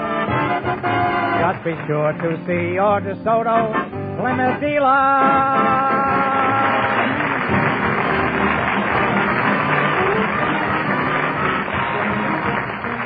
Folks, here's a tip from the National Safety Council. Walkers wise, use their eyes. You Bet Your Life is transcribed from Hollywood, produced by John Goodell, directed by Robert Dwan and Bernie Smith, music by Jerry Fielding. This is George Fenneman, signing off for the more than 3,000 DeSoto Plymouth dealers from coast to coast.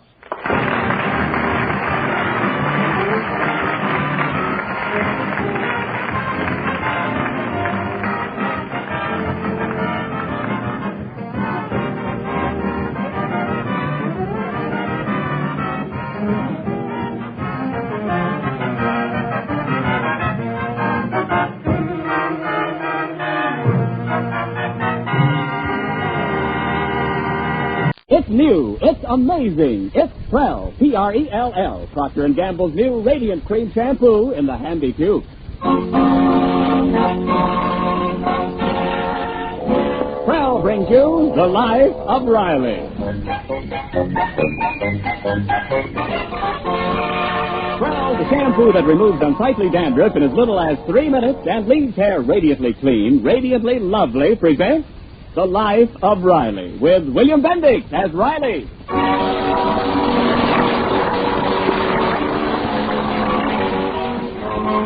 Special announcement. If you're looking for a punch in the nose, step up to Chester A. Riley and say to him, bonjour, monsieur. You'll get what you're looking for. It seems that Riley has developed a strong antipathy towards the French language in general, and a certain Monsieur Andre Lafayette in particular. It all began a few weeks ago when Riley made a startling discovery. Peg, come here, quick. What's the matter, Riley? Look at this letter. What? It's in French. Yeah, I found it here on the desk. It's for Beth. Someone's writing to her in French. Oh, Riley, you have no right opening Babs's mail. I didn't open it. It was right here on the table, already open. Well, I don't care. You have no right reading other people's personal mail. Well, everybody's always reading my personal mail. You all know exactly how much I owe the gas company. Put that letter away. Peg, this is no time for etiquette. Just listen to what it says in this letter. Ma chère Madame Oiselle Relay. What do you think of that? Merci pour vos jollies fleurs. Did you hear that? C'était très aimable à vous. Sincèrement votre André Lafayette. What nerve? I'll punch him in the nose. I'll tear him apart. I'll break him. Riley, do you know what this note says? No. But I don't like it.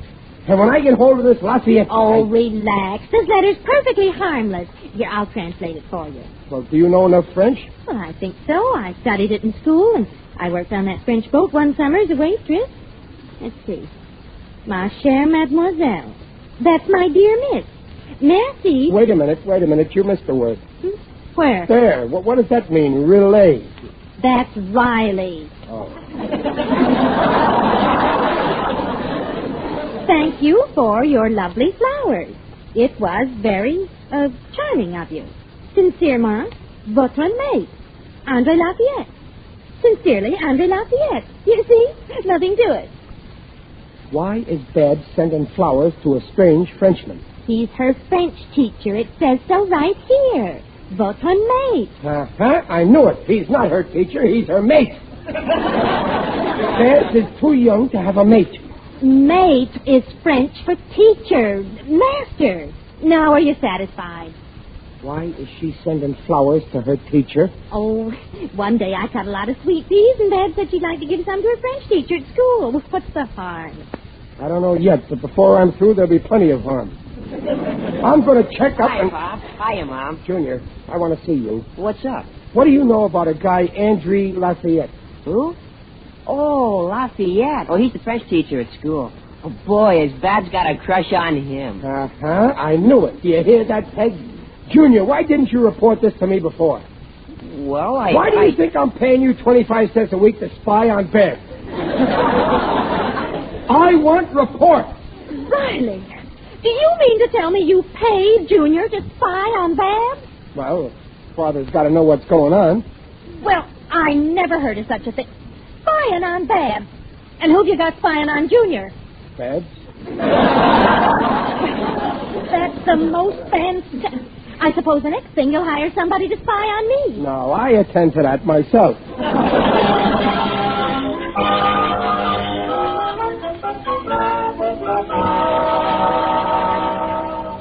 There's Babs now, Pop, across the street. I can see her through this window. Where? Let me see. Oh, well, I'm glad to see she's with some nice young fella, not with that old school teacher. Oh, Sally, get away from that window. Well, Pop, that is the teacher. That's Monsieur Lafayette. What? You mean that good-looking young fellow is... Yeah. Well, the girls think he looks like Charles Boyer. Yes. I'm having that window taken out. Yes, he is quite young-looking. Peg, this is more serious than we thought. First flowers, now he's walking her home. Oh, well, I'm sure it's all quite harmless. She's coming in. Yeah, I'll give that kid a piece of my mind. Hello, Mother. Hello, Daddy. Hello, Junior. Oh, what a lovely day. She's punch drunk. Hello, Mother. Hello, Daddy. Now, look here, young lady. What's going on between you and this French guy? What? Don't pretend I was spying on you through the window. Please, Daddy. Professor Lafayette is not a guy. He's the most cultured man I've ever met. Why, he was a student at the Sorbonne University. You've got enough trouble fighting off them students at Fairfax High School. Babsy, dear, aren't you showing a little too much interest in Mr. Lafayette? I assure you, Mother, my interest in Professor Lafayette is purely platonic. Ours is simply an intellectual relationship. Now, you see, Riley, there's nothing to worry about. This Lafayette is a man, ain't he? He's alive, ain't he? There's plenty to worry about. Daddy. Now, I don't want you to have anything to do with this fella anymore outside of classes, man. But I invited him to dinner. You what? Here, you might have asked me. Well, I was going to tell you. I didn't ask him until just before. He ain't stepping into this house. I won't stand... Isn't that a little unusual?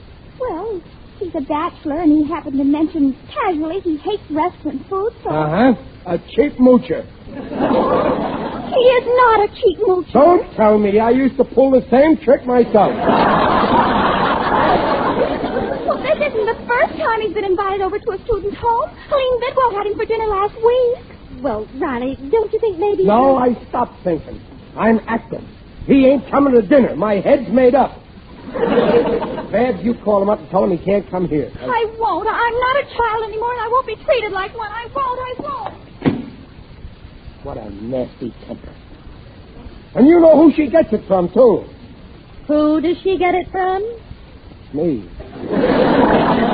Now, look, Riley, I think you're exaggerating this whole thing. Peg, I know more about men than you. I've got to break this thing up. All right, how? Now, let him come. I'll tell him off good. I won't let you make a scene here either. I won't make no scene. I'll handle it very diplomatic. Few hints. Oh, I know you and your subtle hints. Don't you worry. I know exactly what I'm going to say. You see, these Frenchmen are very practical, so I'll say to him, Monsieur Lafayette, if you want any of this Marshall Plan dough, stay away from my daughter.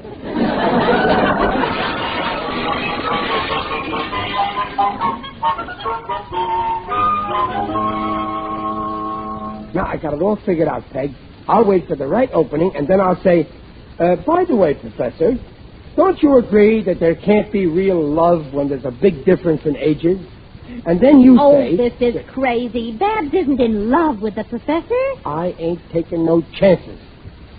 So remember, whatever I say, you agree. I'll say... All right, I'll agree with you. Oh, there he is. Mother, he's here. Daddy, put on your coat. Mother, is my hair all right? Fine. Is my hair all right? Is my hair all right? Is my girdle safe? Who do you think's coming, Leo DeRocher? Daddy, not so loud. Let him in already. Oh, good evening, Monsieur Lafayette. Ah, bonsoir, Mademoiselle Riley. Enchanté de vous voir. Hey, look, he's kissing Babs' hand. That's a French custom. Look. Monsieur Lafayette, I don't believe you know my... Oh, don't tell me. It could only be your sister. The image of you. Sister? Oh, no. I'm Babs' mother. Oh, mais no. Why, such a young and charming mother. Enchanté, madame. Oh, monsieur. Babs, he's kissing your mother's hand. Daddy, please. This is my father. Oh, how do you do, monsieur? I'm fine, and no kissing the hand. Oh, yes, I see. Oh, you have a most charming little house here. Oh, these California bungalows are so cozy. I love them. Speaking of love, Professor, don't you think two Riley, people... dinner is served.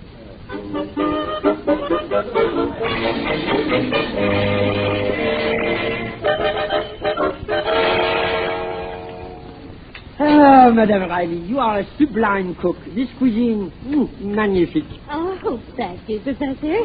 Will you have some more roast? Oh, I would be most happy. I love Yankee pot roast. Speaking of love, don't you think two people... Have some more potatoes, Monsieur Lafayette? Oh, I shouldn't, but I cannot resist. I love potatoes. Speaking of love, Professor, don't you think... Some more coleslaw, Monsieur? Coleslaw? Speaking of coleslaw, don't you think love is impossible when there's a big difference in ages? Oh, no, frankly, no. L'amour, she knows no boundaries, neither age nor nationality. It is what is in the heart that counts. Oh, I don't know about that. What do you think, Peg? Oh, I agree. You see, she agrees. I agree with Monsieur Lafayette. She's been married to me for 18 years. What does she know about love? Now, I was reading about a case in Tennessee the other day. This guy was 90 years old, and the girl he married was only 15. Oh, it happens often. May marries December. Yeah, but wouldn't it be better if May married Sam, her own age? After all, this guy's 90, 6 times her age. Why, when she's only 35, he'll be 210. She wants to go out dancing, but he'd rather stay home with the baby.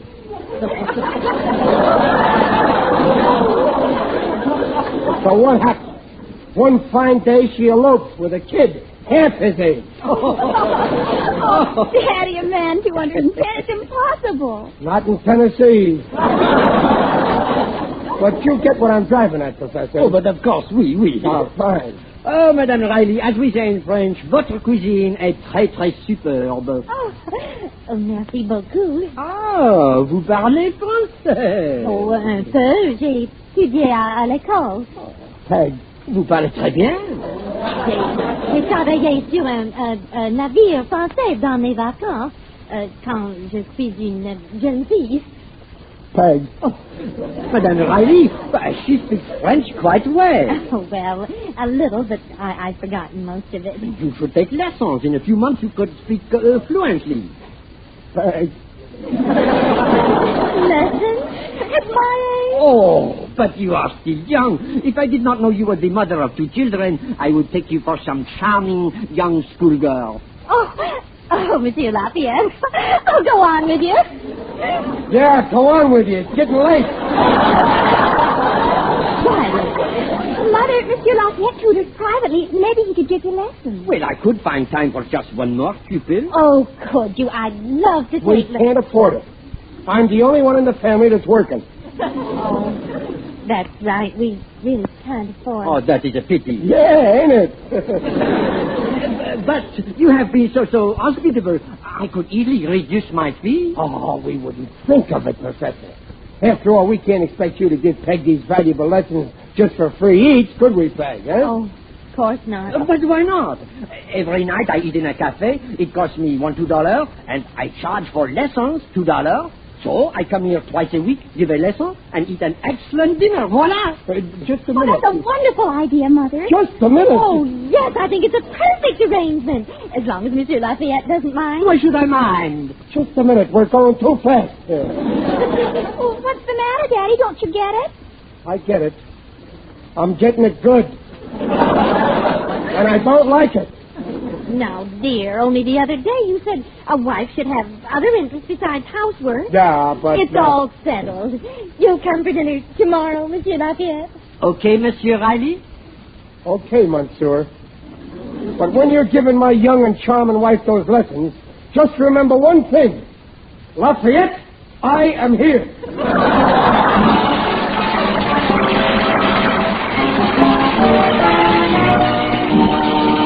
We'll hear the second act of The Life of Riley in a moment. Oh, Ken, everyone's spreading the good news about Prell, Procter & Gamble's Radiant Cream Shampoo in the handy tube. Yes, Prell's making shampoo news in 2 ways. First, Prell spells glamour for dull, drab hair, because Prell leaves hair more radiant than any soap shampoo. It can't leave a dulling soap film. Prell brings out those gleaming natural highlights, leaves your hair soft, smooth, easy to manage. Second, Prell removes unsightly dandruff quickly in as little as 3 minutes. Doctors' examinations proved it. And that Prell tube's wonderful, too. No bottles to break, no waste or spill. It's easy to use. Prell's economical, too. You use less, get more lather. So try the new Radiant Cream Shampoo. Ask for... Prell shampoo. Leaves hair radiant, gleaming bright. Not a bit of dandruff is in sight. Comes in a tube, handy too. Prell shampoo. Buy Prell Shampoo. And now back to The Life of Riley with William Bendix as Riley. For 3 weeks now, Monsieur Lafayette, the handsome young French teacher, has been giving Mrs. Riley French lessons. And Riley has become a brooding, jealous husband. It's 3 weeks later. Hey, I'm home. Bonsoir, Papa. Bonsoir. What? Comment ça va, mon père? Hmm? Oh, Riley, bonsoir, mon cher. Vous êtes arrivé de bonne heure. I ain't got a family anymore. It's the Foreign Legion. Dear, Monsieur Lafayette's trying out a new system. On the night that he comes here, he wants me to speak only French. Peg, I won't stand for it. It's bad enough you're speaking it. Now the kids are speaking it. Next thing you know, I'll be speaking French. Oh, what's wrong with that, Daddy? I can't even speak English yet. Oh, be a sport, dear. It's the only way I can learn. Alors, asseyez-vous. Okay, have it your way. But I'm warning you, Peg. I got my pay today.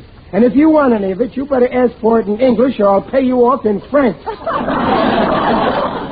you're a spring. Sarah, what are you laughing at? This is all your fault. You hadn't had a crush on this supper swindler. Oh, that's Monsieur Lafayette. Bonsoir, madame. Bonsoir, Monsieur Lafayette. Monsieur Riley, comment allez-vous? I ain't going in no alley. I'm staying right here.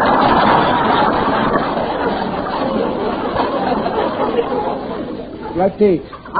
Bon. Phone's for you. Meat for me. Well, dinner's ready. Let's all sit down. N'oubliez pas, madame, ce soir on parle seulement français. Entendu? Oh, oui. Don't include me in that we. Alors, dites-moi, madame, qu'est-ce que c'est que vous avez fait aujourd'hui? Aujourd'hui, je me suis levée de bonne heure. Please pass the pepper. Et après, je suis allée au bon marché. Et vous avez acheté quelque chose? Please, pass the pepper. J'ai acheté des légumes, de bœuf, des pommes de terre, de salade. Please, pass the pepper.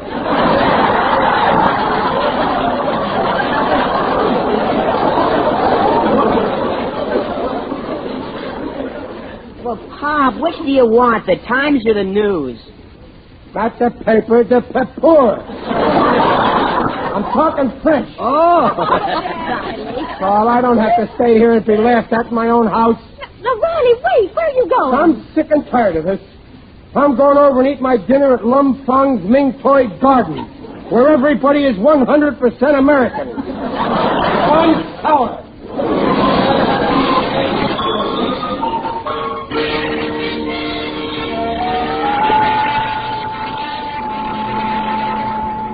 Oh, what a mess. That Monsieur Lafayette. I wish I knew some way I could ship him back to France. I know a very cheap way, believe me. Who's that? It is I, Digby Odell, the friendly undertaker. Greetings, Riley. You're looking fine. Very natural. Oh, I got trouble, Digger. Digger, do you speak French? No, but I'm quite fluent in Latin and Greek. I prefer the dead languages. What's plaguing you, dear chap? Well, there's this French guy giving Peg lessons. He comes to my house twice a week. I can't stand Frenchmen. Riley, you must be tolerant of all nationalities. Now take me. Frenchman, Italian, Swedes, American. I make no distinction. I put everybody on the same level. Well, I think Peg's getting a crush on him. These foreigners, you know, they got away with women. I know what you mean. Once my wife had a crush on a crafty young Arab, Ali Ben Massa. But I ended the matter. Yeah? What happened? Massa's in the cold, cold ground.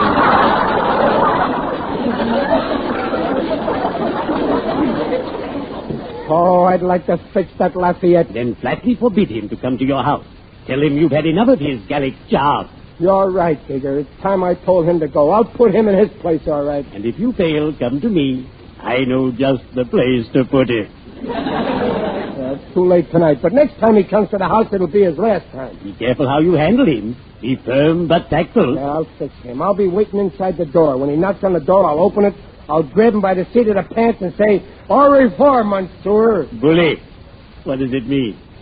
That means goodbye in French. So I can save you a lot of trouble. When he comes to the door, why not confront him and say, Digger Odell.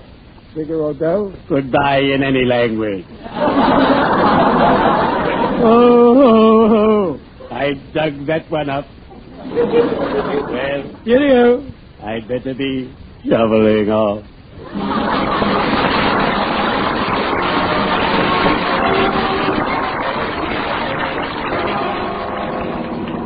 Where do these Rileys live, Andre? Oh, just a few blocks from here.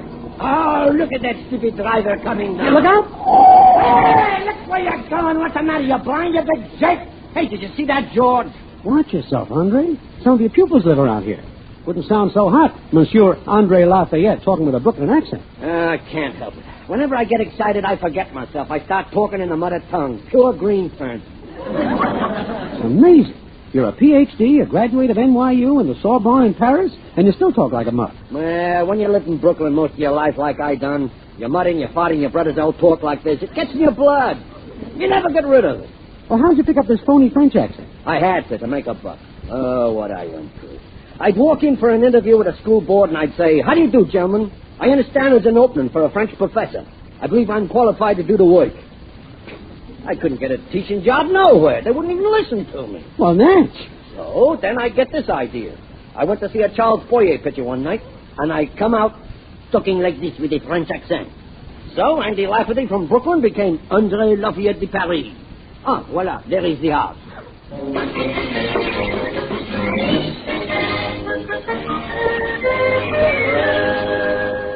Now, have you got it straight, Junior? Yeah, as soon as the professor shows up tonight, I tell him you want to see him. Oh, yeah, and don't tell your mother he's here. Not till I finish my business with him. What's going on, Pop? Well, you'll understand better when you're married, son.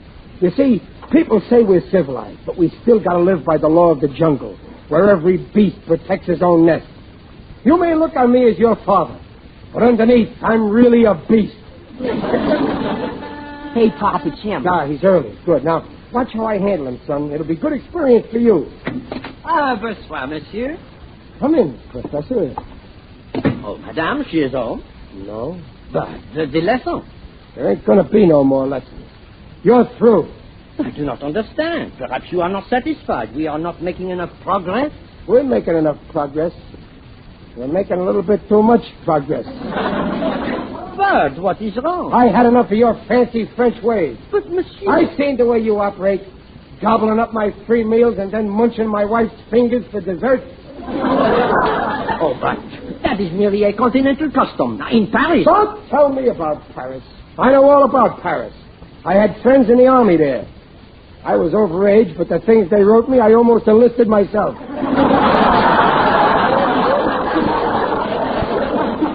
Now, just a minute, Monsieur Riley. You have no right... I'm wise to you, Lafayette. You and your garlic charm. I know your type, sneaking into happy homes and trying to break them up. But it won't work here, see? My wife don't want no part of you, and neither do I. So beat it. You have dinner. You dare accuse me. I ain't accusing you. I'm telling you. Get out. Don't push me. Don't beat push it me. before I punch your pretty face in. And I'm the guy that can do it. Ah, your father's mustache.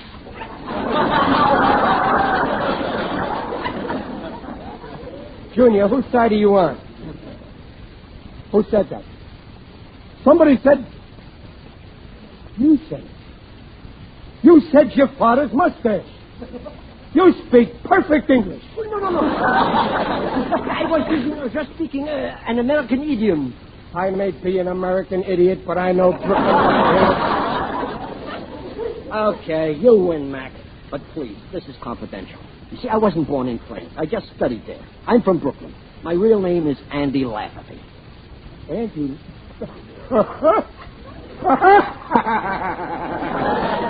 You're from... You ain't really a French... Oh, wait a minute, here's about this. Really? Oh, for heaven's sake. Oh, bonsoir, monsieur.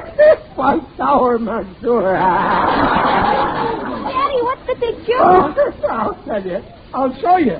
Monsieur, tell Madame Riley what you said to me. You know, those 3 little words. What words? Come on, Professor, or I'll go and tell the school board. What did you say, Monsieur Lafayette? Oh, your father's mustache. Monsieur! Why, you speak just like Riley. Yeah. Now he's got just as much charm as I have. What a revolting development this is. Oui.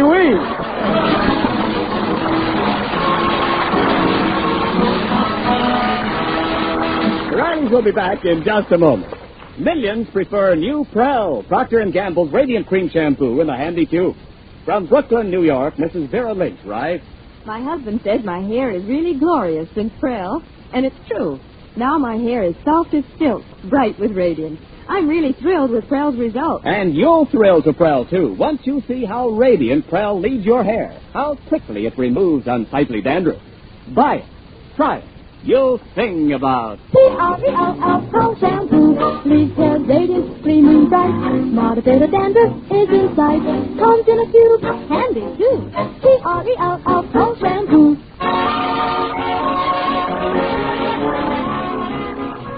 Well, Andy, old pal, don't worry about a thing. We'll keep your little secret confidential, and you're welcome here as long as you want. Yeah, but I thought, before you accused me of... Well, I mean, you were worried about... Oh, that was before, when you were a Frenchman. But now that I know you're just a phony from Brooklyn, we're pals for life. Passez la meatballs, Andy. Here you are, Riley. And you know, Andy, I might take a few lessons from you, too. Not only in French, but I'd like to learn some of those Paris customs. You know, bowing and nibbling on the lady fingers. And... I could just see you. Yeah, what's so funny? I could do it just as good as Andy.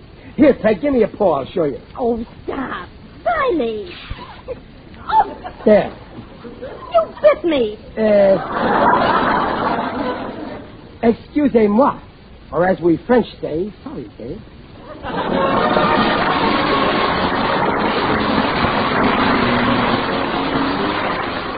Procter & Gamble invites you to join us again next week to hear The Life of Riley with William Bendix as Riley. The script is by Reuben Schiff and Alan Lipscott. Mrs. Riley is Paula Winslow. Digger Odell is John Brown. The Life of Riley is produced by Irving Brecker. And remember, for radiantly clean, lovely hair, get the shampoo in the tube. P-R-E-L-L. Prel Shampoo.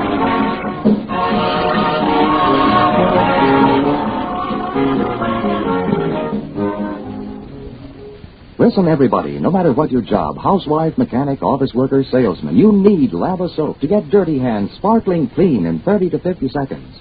50,000 tiny scrubbers in every inch of Lava's snowy lather remove the deep, ground-in dirt from skin crevices around fingernails. Get the grime and grease ordinary wash-ups miss. And Lava is wonderful for cleaning children's grubby, grimy knees and elbows. Amazingly gentle, too. And say, here's a sensational offer. Lava will send you 12 large-size gladiolus bulbs, guaranteed to bloom this year or your money back. All you do is this. Simply mail 25 cents in coin and 1 Lava Soap box front with your name and address to Lava Soap, Cincinnati 1, Ohio. Still easier, your dealer has convenient order blanks. This offer, good everywhere in the United States except Montana, is made for a limited time only. So hurry, send now. The address, Lava Soap, Cincinnati 1, Ohio. This is Ken Niles. Listen again next week when Prell brings you The Life of Riley. Good night. This is NBC, the national broadcasting company.